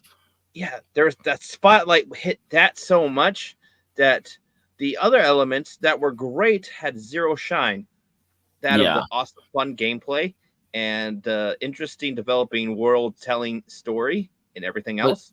So many of the people who actually, like, not the articles and not the clickbait, but so many people that I've seen actually play it and talk to, like, look, you need to play the game. Like, outfits are cool, blah, blah, blah. But no, blah, blah, blah. The game, I love the game. It's my favorite game I've played in such a long time. Like, don't just buy it and sit on it like you do half the other stuff you buy.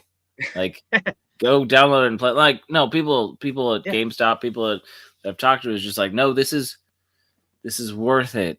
Like, this is the real deal. I am putting in the same marker of Nier Automaton, not because it's got a sexy waifu, though it does. I love Nier Automaton because the story is so, like, it just grabs you in weird ways and just makes you feel things, you know what I mean? Like, and take that however you want, but the gameplay is fun. The gameplay is fun, and it actually get beat by a boss, and I want to get good to defeat it. You know what I mean? Like, what was that game? Elden Ring. Ring. Like, same thing. Like, characters weren't really sexy, anything like that. Apart from that bit, it was like, it's fun. The story was very in depth. The gameplay was interesting and good to learn and stuff like that. And I got my butt handed to me 1,000 times, but I wanted to get good, and I got good, and then the game kind of felt a little easy. But still, it's like, it's games like that. It's like, you want to get good because the game is fun. Exactly. If you don't feel that way about the certain game, then the game's shit. Sorry, Last of Us 2. Sorry, Suicide Squad killed Justice League, or is that the name? I think that's the name. Yeah. Those games, like, people didn't like the story. The gameplay might have been okay. But some people just didn't want to touch it because it felt like it was just littered with freaking politics and even if it might have not have been, like, it's like that's bad freaking advertisement on you. You know what I mean? It's bad publicity. It's like, It's like, what's the best publicity? This game is cool. It's got cool characters. It is fun. The gameplay is fun, and it's got a pretty interesting story. You should check it out. You're bad for not liking this game, or you're bad for liking this game. Oh, like, that's even worse. But yeah. Can we stop with these arguments? Can we? That's like the kindergarten version. You know, it's like well, you're a dumb face. Well, you are okay, a dumb face. but you're a doo-doo face. Okay, so we're name calling and we're calling out things, but what about? I'm not talking about practice or your doo-doo face. I'm talking about the game. Can we talk about the game? Not practice. We're talking about the game. Yeah. Yeah. Exactly. Yeah. I don't quite understand. Awesome one. Something about the show. I guess I guess that's somebody who's streaming. I don't know what you mean by a current meme about lasagna, but I like lasagna, so I'm intrigued. I do like lasagna too. Italian pasta marinara. I think Heathcliff could have been one of my spirit animals. Heathcliff could be. Yeah, Heathcliff. The Garfield movie. Maybe that was because that is new. The Garfield movie is new, and I think that might have some wokeness in it, or maybe I don't know. I don't know. I'm not really interested in watching it. I've already watched all the great Garfield stuff I wanted to see back when I was a kid in TV. That's like one of the things like I liked when I was a child, and I'm kind of like meh now. Mm-hmm. You know what I mean? Okay. Like there's some stuff that I liked as a child I still like today. You know what I mean? Like robots and Pokemon, stuff like that. You know? Yeah, puppets. Yes, puppets. Yeah, I like puppets. Weird. Like I really like the Zelda games growing up, but Breath of the Wild I did beat, but it felt empty. And then Tears of the Kingdom I just haven't played because it seemed like in the couple months that it came out, people were just playing Minecraft and harvesting all the things and building crafts, and it's like, yeah, and it felt a little hard to figure out like where to go and what's going on, and it's like I didn't really have like a route map or anything. I felt lost in the game. Yeah, it's too open world, and the first place you show up, there's this stuff down there, but underworld that you have to go figure out, but you can't go yet. And it's like, this is too confusing and daunting because we're supposed to go to the forest, and then you're supposed to go and visit the Bigorons in the mountains, and then you're supposed to go visit the fish people, right? Oh, and then the bird people in the mountains? Oh, well, the Bigorons are the lava. I was thinking of Ocarina of Time, but yeah. Oh, I'm sorry. I'm thinking about the freak. I'm talking about and then the new game. The new game. I haven't figured out where to go first and what's going on, and it's just like. I like the Gerudos or whatever they're called in this iteration. They're fun. Yeah. The Game Boy Advance games or the Game Boy Color games, that was fun. Ocarina of Time and Seasons. Those games were fun as hell. I didn't know Ocarina of Time came out on the color, because I know that originally came out on 64. There's one with like time and there's one with like seasons. I'm forgetting what it was. Was that Wind came Waker? Out on? Was it Ocarina or was it something else? So there was a Majora's Mask. There was a follow-up to Ocarina of Time, but that was just those 3-day cycle, and I never beat it. Oh, the Majora's Mask was fun. I liked that game. The concept just was confusing to me, and I think I didn't really sit down with it long enough. Probably. I think it was one of those times where I bought it at some point in time, and then I was on break for like a week. Yeah. Back when I used to travel all the time, I had downtime, and I tried to play it. I was like, I don't get it.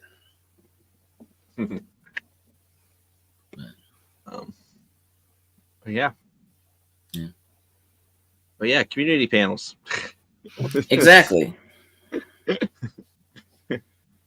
Pretty good at roping us back to subject matter.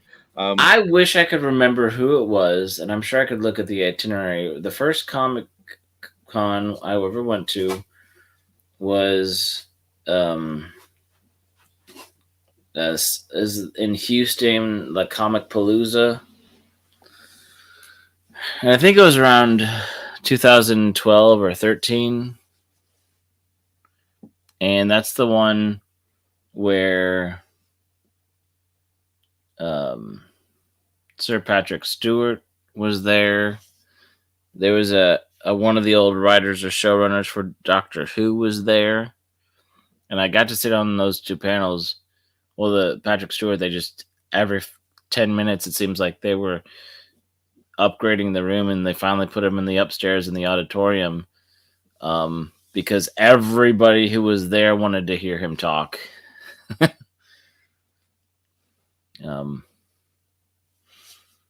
But it was fun to listen to the guy talk about Doctor Who too. I remember that I knew the name from the TV, like the credits, but I just can't remember who it was.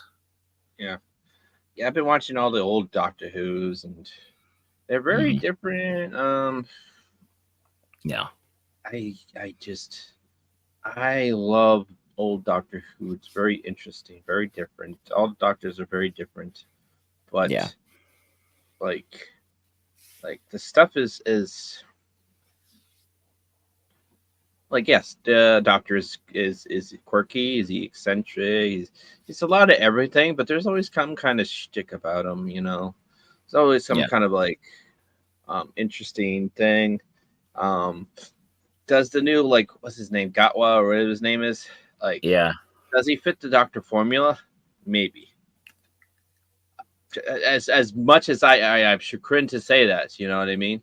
Like, I think he does actually fit the formula. Yeah. But he just rubs everyone the wrong way. Well, and that's the one thing that in a show, like your main character, if your main character rubs them the wrong way, people are gonna root for his demise. And there should be only one person rooting for his demise. That is the antagonist, the Davros, evil antagonist. Somebody like that, like a character like the Master, right? The Master Davros. Although, didn't they make Davros different in one of the last episodes too? Oh, Davros is great. I miss old Davros. That's what I mean. So much, so good, such a good character. I haven't really watched Doctor Who past what's his name? Matt Smith. Yeah, Matt Smith. After Matt Smith, they had the other guy who just seemed grumpy, whiny, and like. The first season of Capaldi was okay. Like, I liked Capaldi in some ways. He just seemed preaching angry whenever I like watched him, you know. I think that they gave him such a weird disjointed arc. Yeah. I thought Bill, his companion, was okay, but once again, it was a disjoint. Everything felt just so disjointed about it. Yeah, they took Davros out of his wheelchair, which was terrible. And it did kind of feel like maybe it was the first, or maybe it was the second season that I kind of like I tuned into him. I don't always like, I'm not a super like glued to the Who, you know, but like it felt like it was just like, what's his dialogue? Is his dialogue being written by a freaking like a current day like social like justice student that just the got Timeless a job at the BBC? Child and a few of those episodes that just kind of undid some of the lore. The Timeless Child, I have no idea what that is. But I do know Gary from Nerdrotics hates that episode with a passion. Yeah, well, they did some things, and they kind of did some origin stuff, and they basically took different lore and then squished it together to. Here's another person with a time machine. Maybe he can. We're talking about Who. I keep talking about origin. I'll do my Nick Rekieta impersonation when you're done. Oh God! Oh jeez! All right, boot him off the screen. Get out! Please stop! I don't want to talk about aside, I still don't know the Doctor's name. I mean, Doctor Who? His name is actually John Smith. That's Mhm. helpful. This is the first time I got a actual answer. Thank you, Snacks. And You're long welcome. story short, my late grandmother, who I never met, on my mother's side, was actually quite the Doctor Who fan. So I would like to get into the old Doctor Who so I could kind of reconnect with her, or connect with her in the first place. But on the 3 occasions I tried to watch it, I mean the 2 occasions, maybe one, yeah, I just I didn't take to it. So the Doctor's name is he's just referred to as the Doctor. That's what he is. That's who he is. But the third Doctor, he had to. I forgot what episode it was and what was the reason, but he had to like give a name. It's like Smith, John Smith. He just gave like the most generic name, and it's like, okay, Dr. James, Dr. John Smith. What are you a doctor of? Oh, many things, mostly science. You know? Oh, I love the third Doctor. Third Doctor is great, especially the car. The car was great. It's like I don't know. I'm not sure if it was a Model T. It was like a yellow Model T. All right. That sounds Yeah, cool. yeah. That was a good car too. It was like the Doctor Who mobile because his TARDIS wasn't working, so it was like stuck on Earth with the Brigadier. Oh my goodness. Nice. I forgot who was like listening to. I think it was like one of like the girls. And I think it might have been like I forgot who it was, but they're like talking about New Who, and they're like, yeah, I love Doctor Who. Like, there's classic Who. That's not really good. That's not good at all. I'm just like, what the hell? Yeah. Do not say new classic Who is trash or it's hard to follow. Just don't say that.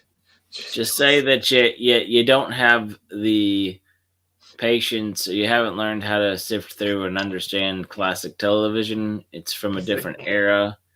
It's like when somebody's new to Gundam, like, look, the original series is where it all started. If you're used to animation from the 2010s and 20s, it's going to be rough, but also take your time. Or if you need to watch go back a decade, 2010 or the 2000s, watch a couple things, kind of get the feel for what Gundam are. So when you watch the original, you already understand some of the tropes, and you see understand how well the story is written, and understand how innovative that was from the get-go. Now, I will say the very first Doctor, some of those episodes, they are a little hard to punch through. I get it. I get it. That was very different. So if I had to like, where am I going to start with classic Doctor Who? Third Doctor would probably be the best. Which one was the guy who gave like a really good monologue? I remember seeing a compilation, and one of these it was filmed in black and white, and the guy gave a good like philosophical monologue. Could that have been number 1, number 2, number 3? That's probably number 1. It's black and white. It's probably number 1. Could be number 2. Number 2 is good. I like the original Star Trek. Is there a chance I might like something from second or first gen? It's very hokey. I would actually, I would actually gather like the way that it's set up, like the first couple of seasons of Doctor Who.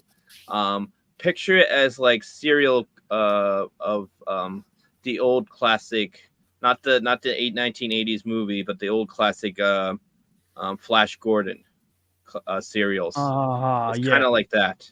That's how it was. That's how it was told, and that's how it is. And then it develops. It gets better. It gets better in production and like writing and story crafting. Like the second Doctor, you get a feel to his like character a little differently. And then the third Doctor, which is one of my favorites. Fourth Doctor is my favorite. That's just Tom Baker's just freaking. He just is the Doctor. And then the fifth Doctor is he's tied for third favorite. I would say he's tied for third favorite. Third favorite Doctor, just because his companions though. Companions are very different than they are now.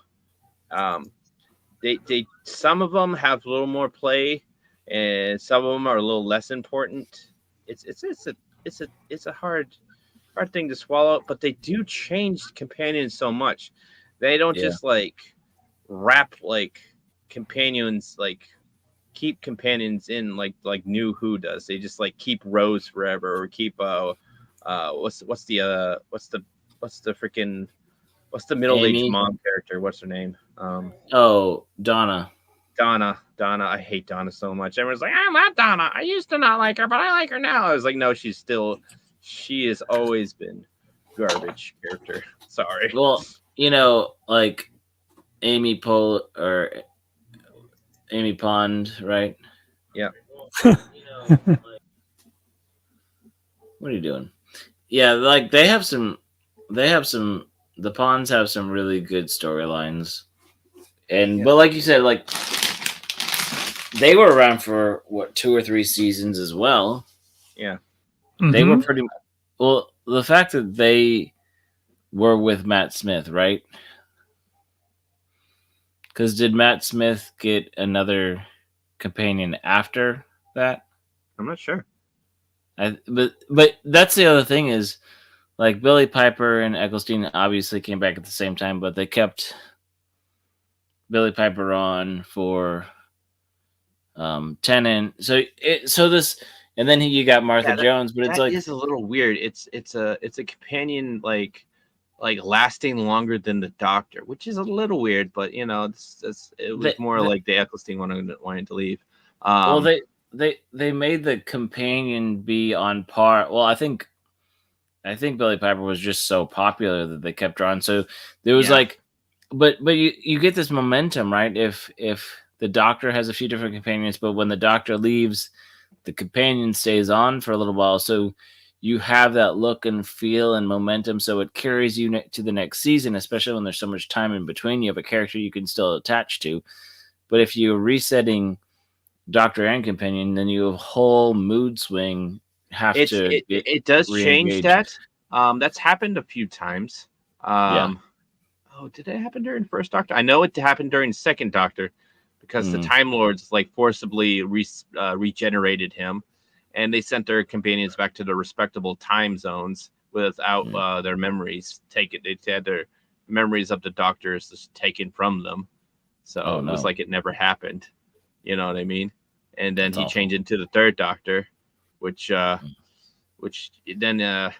so by the time like he falls the TARDIS goes to Earth, he gets placed there on Earth, and then he gets the unit special British command takes him to the hospital because he's still like having regeneration sickness. And everyone's like saying like, this man claims he's the Doctor, and the Brigadier is like, this is not the Doctor, it's not the same man, I have no idea who this is not the Doctor, and stuff like that. He's never seen the regeneration before. It's some random noob person, I remember some of that lore coming around. Also that was both a rehard set, so yeah. But that lore comes back around later and later. But Pat says had 3 doctors. Yeah, it's after she thought she got a weird spider bite. Okay. I guess you Mary Jane, right? Mary Jane, she was a Third Doctor when developed into 2 different stories, and then she hung around with the 4th Doctor for a while, Tom Baker. That was great. And then he got recalled to the Lord, so he just tuck and rolled her. That was great. Yeah. Well, I was rewatching it a couple of whiles. It's like, did he just tuck and roll Mary Jane? You say it's Sarah Jane, or Sarah Jane Smith. What did I say? Okay. Pat said Mary Jane. Pat corrects himself too. I was making a joke about spider bites because Mary Jane was Spider-Man. Mary Jane Smith, not Mary Jane Watson. Yeah, Sarah Jane Smith, not. You know what? I'm trying real hard. Maybe the chat thinks I'm funny. We think you're funny. I think you're funny. I think you're also quite educational. Funkwell is the educational bird around here. That's true. He is the bird brains around here. Yep. Now I'm funny, but in a different way. That's true. That's true. Yeah, bud brains. Yeah, bud Yeah, brains. brains. Yeah. Yes. But You're supposed yeah. to say, "You're not that funny, Ron." No, you were like, "That's true." so right now, Doctor, I might actually watch Doctor Who after I'm done the stream. I am at the 6th Doctor right now. I'm going through the 6th Doctor. So, which he's a little eccentric. He's a little more bombastic, if you will. He's very his presence. He announces his presence very much. You can tell he came fresh off the stage. Shakespearean actor of such. And yeah, his outfit is about as loud as him. You know what I mean? He's the one with the crazy crazy mispatterned jacket and the yellow pants. That's a good one. Just like DJ Ronnie G. I don't know, DJ Ronnie G. If you were, let's say, let's just say you got reincarnated as the Doctor Who, right? Yes, sir. Which two companions would you want by your side, and who are you gonna fight as an adversary? Eve from Stellar Blade, and I'm gonna fight Khan from Star Trek 2. Okay. The All Wrath right. of Khan. He just breaks. But in all lore seriousness, completely. I'm sorry. Let me take this mustache off. It's messing up my speech He just more breaks. than usual. He's just like multi-universe. So in all seriousness, I don't know anybody from the dog. I know that he's got like that assistant girl in like most, if not all, series. I know they got the telephone booth that's called a TARDIS, and it's got more room on the inside. And speaking of multiverse, the shuttle bay on the Starship Voyager is apparently a TARDIS because they fit way more shuttlecraft than they should be able to fit. It's also But a time traveling That machine. is true. That is true. The Star Trek shuttles are they operate Thanks on to the same. 2-part episode with the cameo from Sarah Silverson. Oh yeah. That's a good one. That was a fun episode. I forgot the name of it, but it was a 2-part episode, and Tom Paris gets to kiss her. And I do want to say hi to. I just looked up at the top screen, and I do want to say hi to Lisa Seacrest, and I want to thank you for dropping in and tagging my name in your kind greeting. But getting back on topic, yeah. And she also said, Lisa Seacrest also said hi to you and Gator. I mean, Punk Waddle and Gator. Nice. Not you, Nice. Snap, Alright. just Gator. All right, Just Gator. Punkwaddle, you're the Doctor. You have 2 companions, and you're facing a bad guy. What's the bad guy doing? So companions from anywhere. Classic Who. I'll give you New Who too. I don't want to, but I don't know enough about Classic Who. Okay. oh well, that's a shame on you. But hey, Okay, so if I said Sarah Jane, K9 is just part of the deal, right? I don't need a new person. yeah, right? I'll give you K9 as part of the deal. And then I think Martha Jones. I liked her Okay. out of the New Who. All right. I almost went Pawn, but Martha Jones, she's in Blink.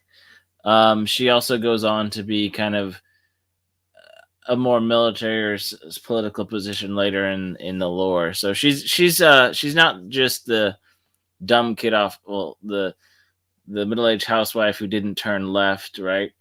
She's got a lot going for her, and she seems a little bit more clever. Yep. Yeah. Yeah. Okay, who are you fighting?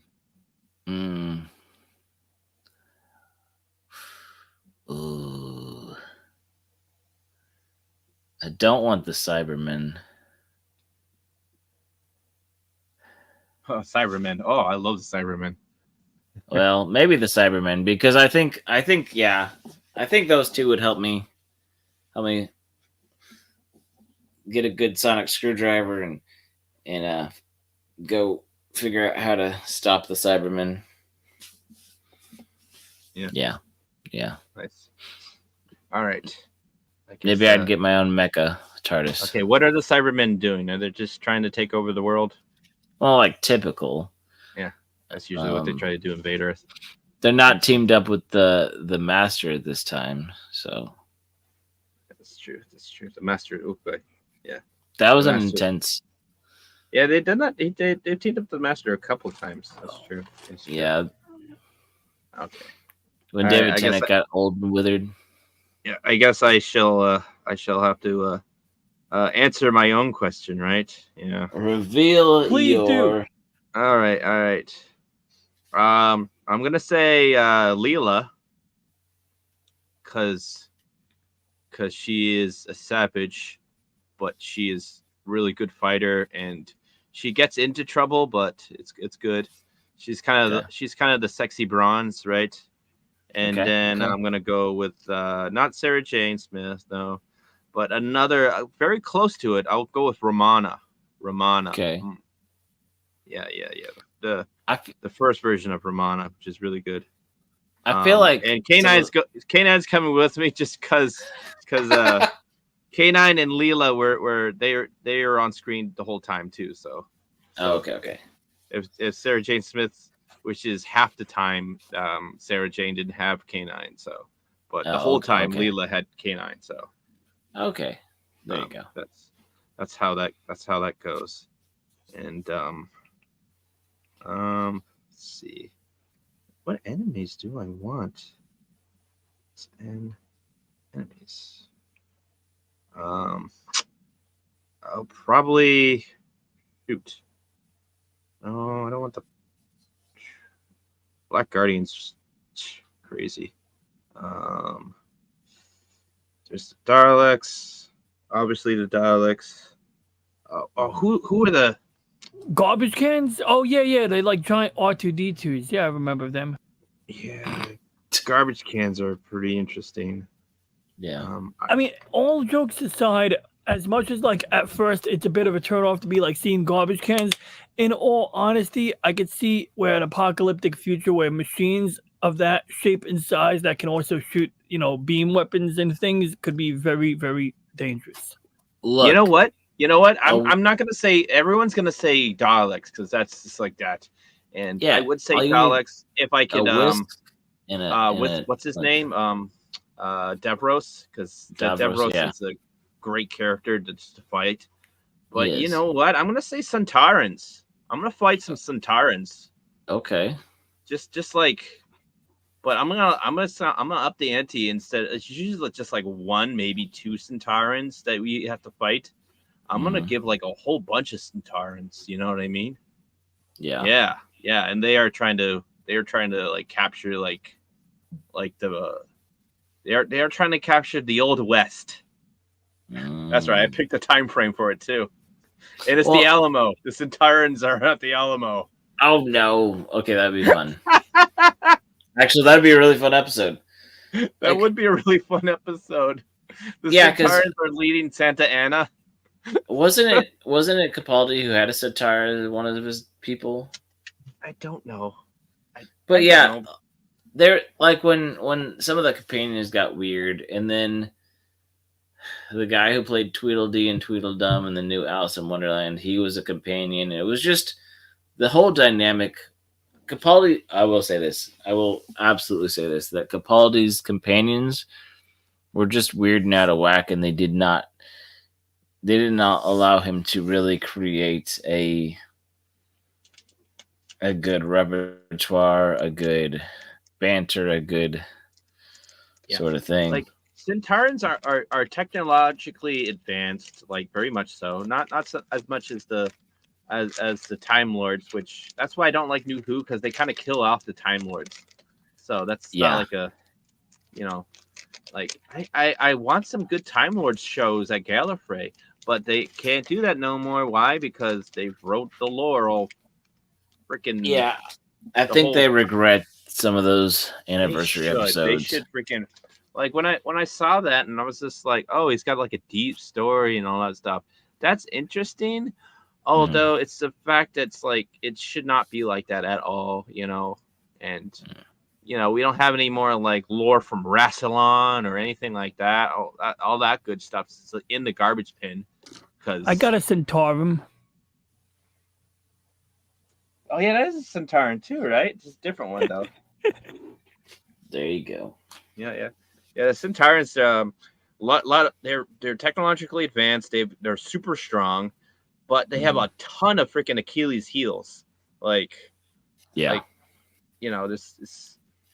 There's like a whole bunch of stuff that can like lead to their demise and such. So that's one of the reasons why I do like them. So, but yeah, they have several Old Who is Achilles great. heels. I love Old Who. Yeah, Gallifreyna painting. Now, I don't know. There's a lot of mixed emotions about William Hurt as the War Doctor. I wish they could have brought him up in the Doctor Who lore as something more than a basically Hurt in the machine. Yeah. You down in front, sir. Yes, sir. Is William Hurt the same actor potentially who played the Duke Atreides in the Sci-Fi Channel Dune movie? I don't know, but John Hurt year? is the guy whose chest burst when nobody knew that his chest was going to burst. In Alien. It's a John Hurt. Okay, carry on. I was thinking. I just remembered it clicked. I was thinking of William Hurt. I'm sorry. But a chest burster. That sounds fun. Yeah, there are a lot of cool stuff that comes from New Who and stuff like that. Like we just saw from earlier, the Weeping Angels. Oh yeah, it does kind of break a little bit of the freaking like, because they technically have like time manipulation powers, right? But they do it in a certain way where they don't travel through time. They just send people to random spots of time. And then they absorb, they feed off that energy, which is super weird, but it's super awesome because, what was it? Like I said, Blink was Martha Jones, and then that's one of the best episodes of New Who for sure. Formulaically, it doesn't set the normal formula.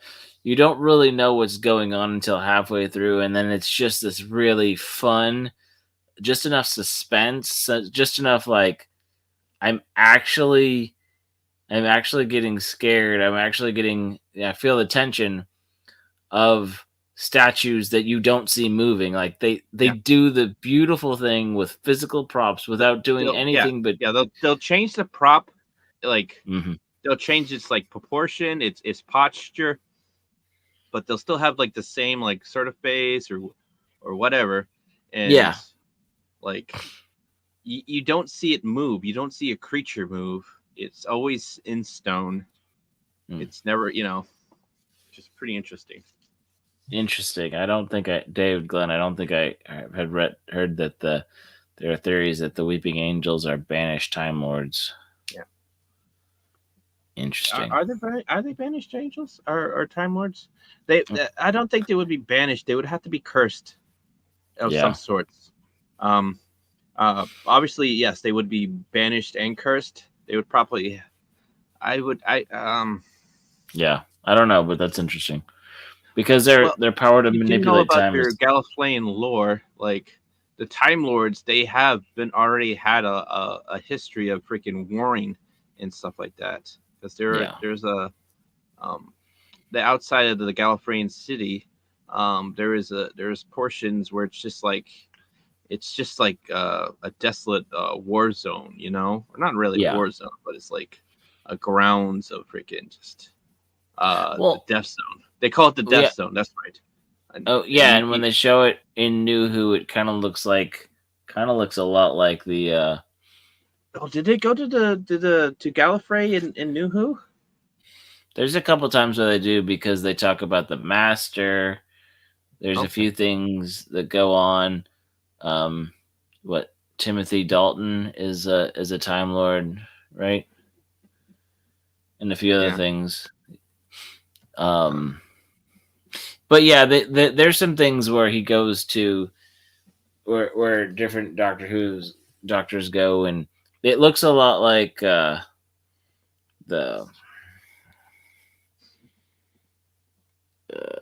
Flash Gordon kind of city in the middle of a desert. Okay, yeah, that's not quite how Gallifrey is supposed to look, but maybe they just reimagined it. Who knows? That sounds Yeah. more like it sounds more like oh shoot, what was it? Maybe it was Gallifrey, but it was a Time I forgot the homeworld of the Dalek. Okay. Or Davros's homeworld, which those that was a great episode. The birth of the Daleks. Yeah. Fourth Doctor and Sarah Jane. Sarah Jane was in that one too. That was great. But yeah. That's, yeah. Reminiscing on shit that was once good, and not to say that New Who's not good. It's just I miss the old form. You know what I mean? The lost art of the great writing, the rubber suits, and you could not see the zippers. Everyone says, "Oh, you can see the zippers," like maybe in like one angle, but you would have to do a lot of like pause, zoom effects just to see it. You know what I mean? A lot of the rubber suits, you could tell some rubber suits are rubber suits, but a lot of the outfits are top notch. I think they did some really good jobs. You know, with some of the Zolans and all that stuff, man. Ooh, look at you hanging out in the back of the white base. Is that white base? That's the Albion. Oh, Obi. Yeah. 0083. 083. Yeah, it's hard to tell because it looks like it's an assault type. Yeah, they're very It's the similar. same type. Yeah, it's the same type. So. Yep, same class. Yep, same class. Just slightly cooler looking. Ooh. I mean, no, I'm not knocking it. I love the white base, and I love that they this is like an example I where like the you gun respect ship, so I don't know what why you came. go, "Ooh," to me. This is how you respect what came before, That's true. and they did it right over here. Yeah. Yep. Yeah, in Gundam Thunderbolt. The ship, just like that one, it's the same type. It's called the Spartan. Spartan, great. Yeah. And, I remember that.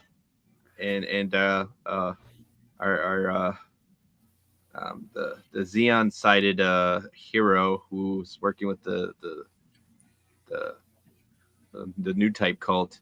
He just after one of the characters dies, he goes on kind of like a mad fit, and he just like flies up with his Psycho Zaku with a freaking double heaters and slashes the bridge. La la la la la la. Yeah, I don't know if I saw that part. I may have and it's forgotten, in the but that's manga. all right. There's no Oh, got you. there is No no worries. anime yet. I'm not but- opposed to manga spoilers. I mean, they were taking 50 years to come out with Anne Hathaway Part 2, so yeah. Anne Hathaway's Flash. Yeah, I couldn't remember what the heck to say, so I just went with that. I kind of like what you did, but curse you for doing it. Yeah. I'm sorry. But It was you after, and I had to finish the product. Yeah, right. I mean, I think we'd like to see Anne Hathaway Flash, right? All right. Wait, Yeah. I don't saw her in remember a what she looks cat like. suit. Oh man. Oh, that's nice. Depending on what movie you already have. Anyway, moving on. That's a good question. I'll have to. I kind of want to ask Gary from Nerdrotic. What's that? Okay. You got reincarnated as the Doctor, as one of Doctor's reincarnations or regenerations, right? Who's your companions? You have two companions, and you're fighting one of the classic villains. Who is it, and who are they doing? Yeah. Also, David Glenn, I remember that, and it's Anne Hathaway, Jason Sudeikis. I remember going to the theater when that thing came out, and the previews did not do it justice. So I was very confused going in and then watching it and understanding the tone and the pacing, and then at the end realizing what it was. And I forget what it was called, but I've gone back and watched it again, and there's just a tone to it. It's very interesting. There's a little kind of darkness to it because it's almost like it almost feels like a metaphor for getting over a childhood trauma. I don't know. Yeah. It's odd, but it's neat. Oh, it's always neat. Yeah. All right, gang. I'm gonna call it from here. I am going to. Does anyone want to promote anything interesting this week? Well, I want to promote Punk Waddle's Saturday upload because I hear it's going to be something worth looking forward to. I didn't mean to speak over you. Back to you. I'm sorry. Oh, go ahead, Punk Waddle. Tell us about whatever you're gonna do. So, well, okay, a couple things. First off, we have with Floral tomorrow. I think we have a guest, which should be fun. Ooh. Secret guest, or can you spill the beans? I think it's Shagsworth. Oh, okay. Okay. Oh, he's I cool. think we I hope so. He's gonna be. I believe we verified for tomorrow. I'll I double checked my check. Twitter inbox, so I know it's not me. Yeah. Okay. I'm glad you fingers checked. crossed. Yeah, Shagsworth's nice. So he's been on the show before, and I told him some ideas I had, and he's like, "That sounds like fun. We'll make it work." So kind of some things. Well, the thing is he's been dealing, like, I've watched some of his stuff in the last year and a half, where he's gone kind of talking to internet trolls and engaging them to. Oh no. Well, no, Yeah. but then taking a step back, it is good, but at some point you can tell he's just getting frustrated with it, and then he takes a step back, and then he's had people on and just had conversations with them. I want to say he does Ready Set Shags, where he has different people. I think he had Nerdrotic on. He had EVS on in the last couple of months. Things that EVS, spark. yeah. But he's not. He does it from a standpoint where he's just having a conversation and asking them just calmly about stuff, follow-up questions. Yep. He's doing better journalism, and then he's not trying to create drama. Yeah. So, like That's I said, good. I've enjoyed the stuff that I've caught, and I know he does his late Wednesday show a little bit after us with usually Brahma and Murata and Sheep City and that group, which those are all great guys and and gals and Cthulhu's. Gals and guys and goblins. Yeah, but I will say this. David Glenn, that'll be interesting. So let me make sure we know when that is so we can stop in and say hey. But my video, the reason I didn't do a video on Saturday is because I was talking about, well, I was kind of doing in my whole theme, but it was about building rapport and about your reputation. And I was talking about corporations and stuff and personal brands. And I had done that and filmed it on Wednesday. And then everything that hit the internet, which we will not allude to DJ Ronnie G's terrible joke on the stream about that when he got on. I'm just not about it. I'm just, Yeah, okay. But it's a person I used to watch that I don't really watch anymore. And I'm not even trying. Trouble that happened, and we'll just leave it at that. So, and I'm not trying to get into it, right? I'm not even trying to spark that conversation.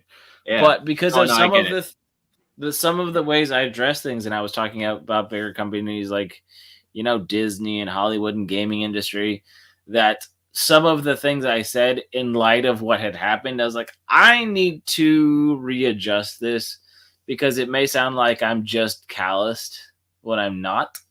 Yeah. So I didn't have time to really work on it and read it, so I redid it. So I think it addresses things, talking about not necessarily that issue, but more talking about some issues in light of that, which kind of I think are a little bit more respectful and aware of current situations. So that's all I got. Yeah, it's all about sometimes timing, and people misconstrue everything. It happens. Yeah. I can't wait till your next was it Ice House chat or whatever it's called? Yeah. Oh shoot! What is it called again? The Ice House. The Ice House. It's just the Ice House, right? Okay. Yeah. Very simple. Yeah. Tales from the Ice House. Talks from the Ice House. Mm-hmm. Just chilling with the Ice Come House. and chill. Come and chill at the Ice House, everyone. All right. At that, I'll say don't worry. Yeah. You didn't watch the stream? Oh, it's okay. Don't worry about it. All right. Oh, what happened, Freddy? Gator! What happened? Gator! Wake up! Wake up, Gator! Oh, buddy! This is the end of the con! We gotta go home!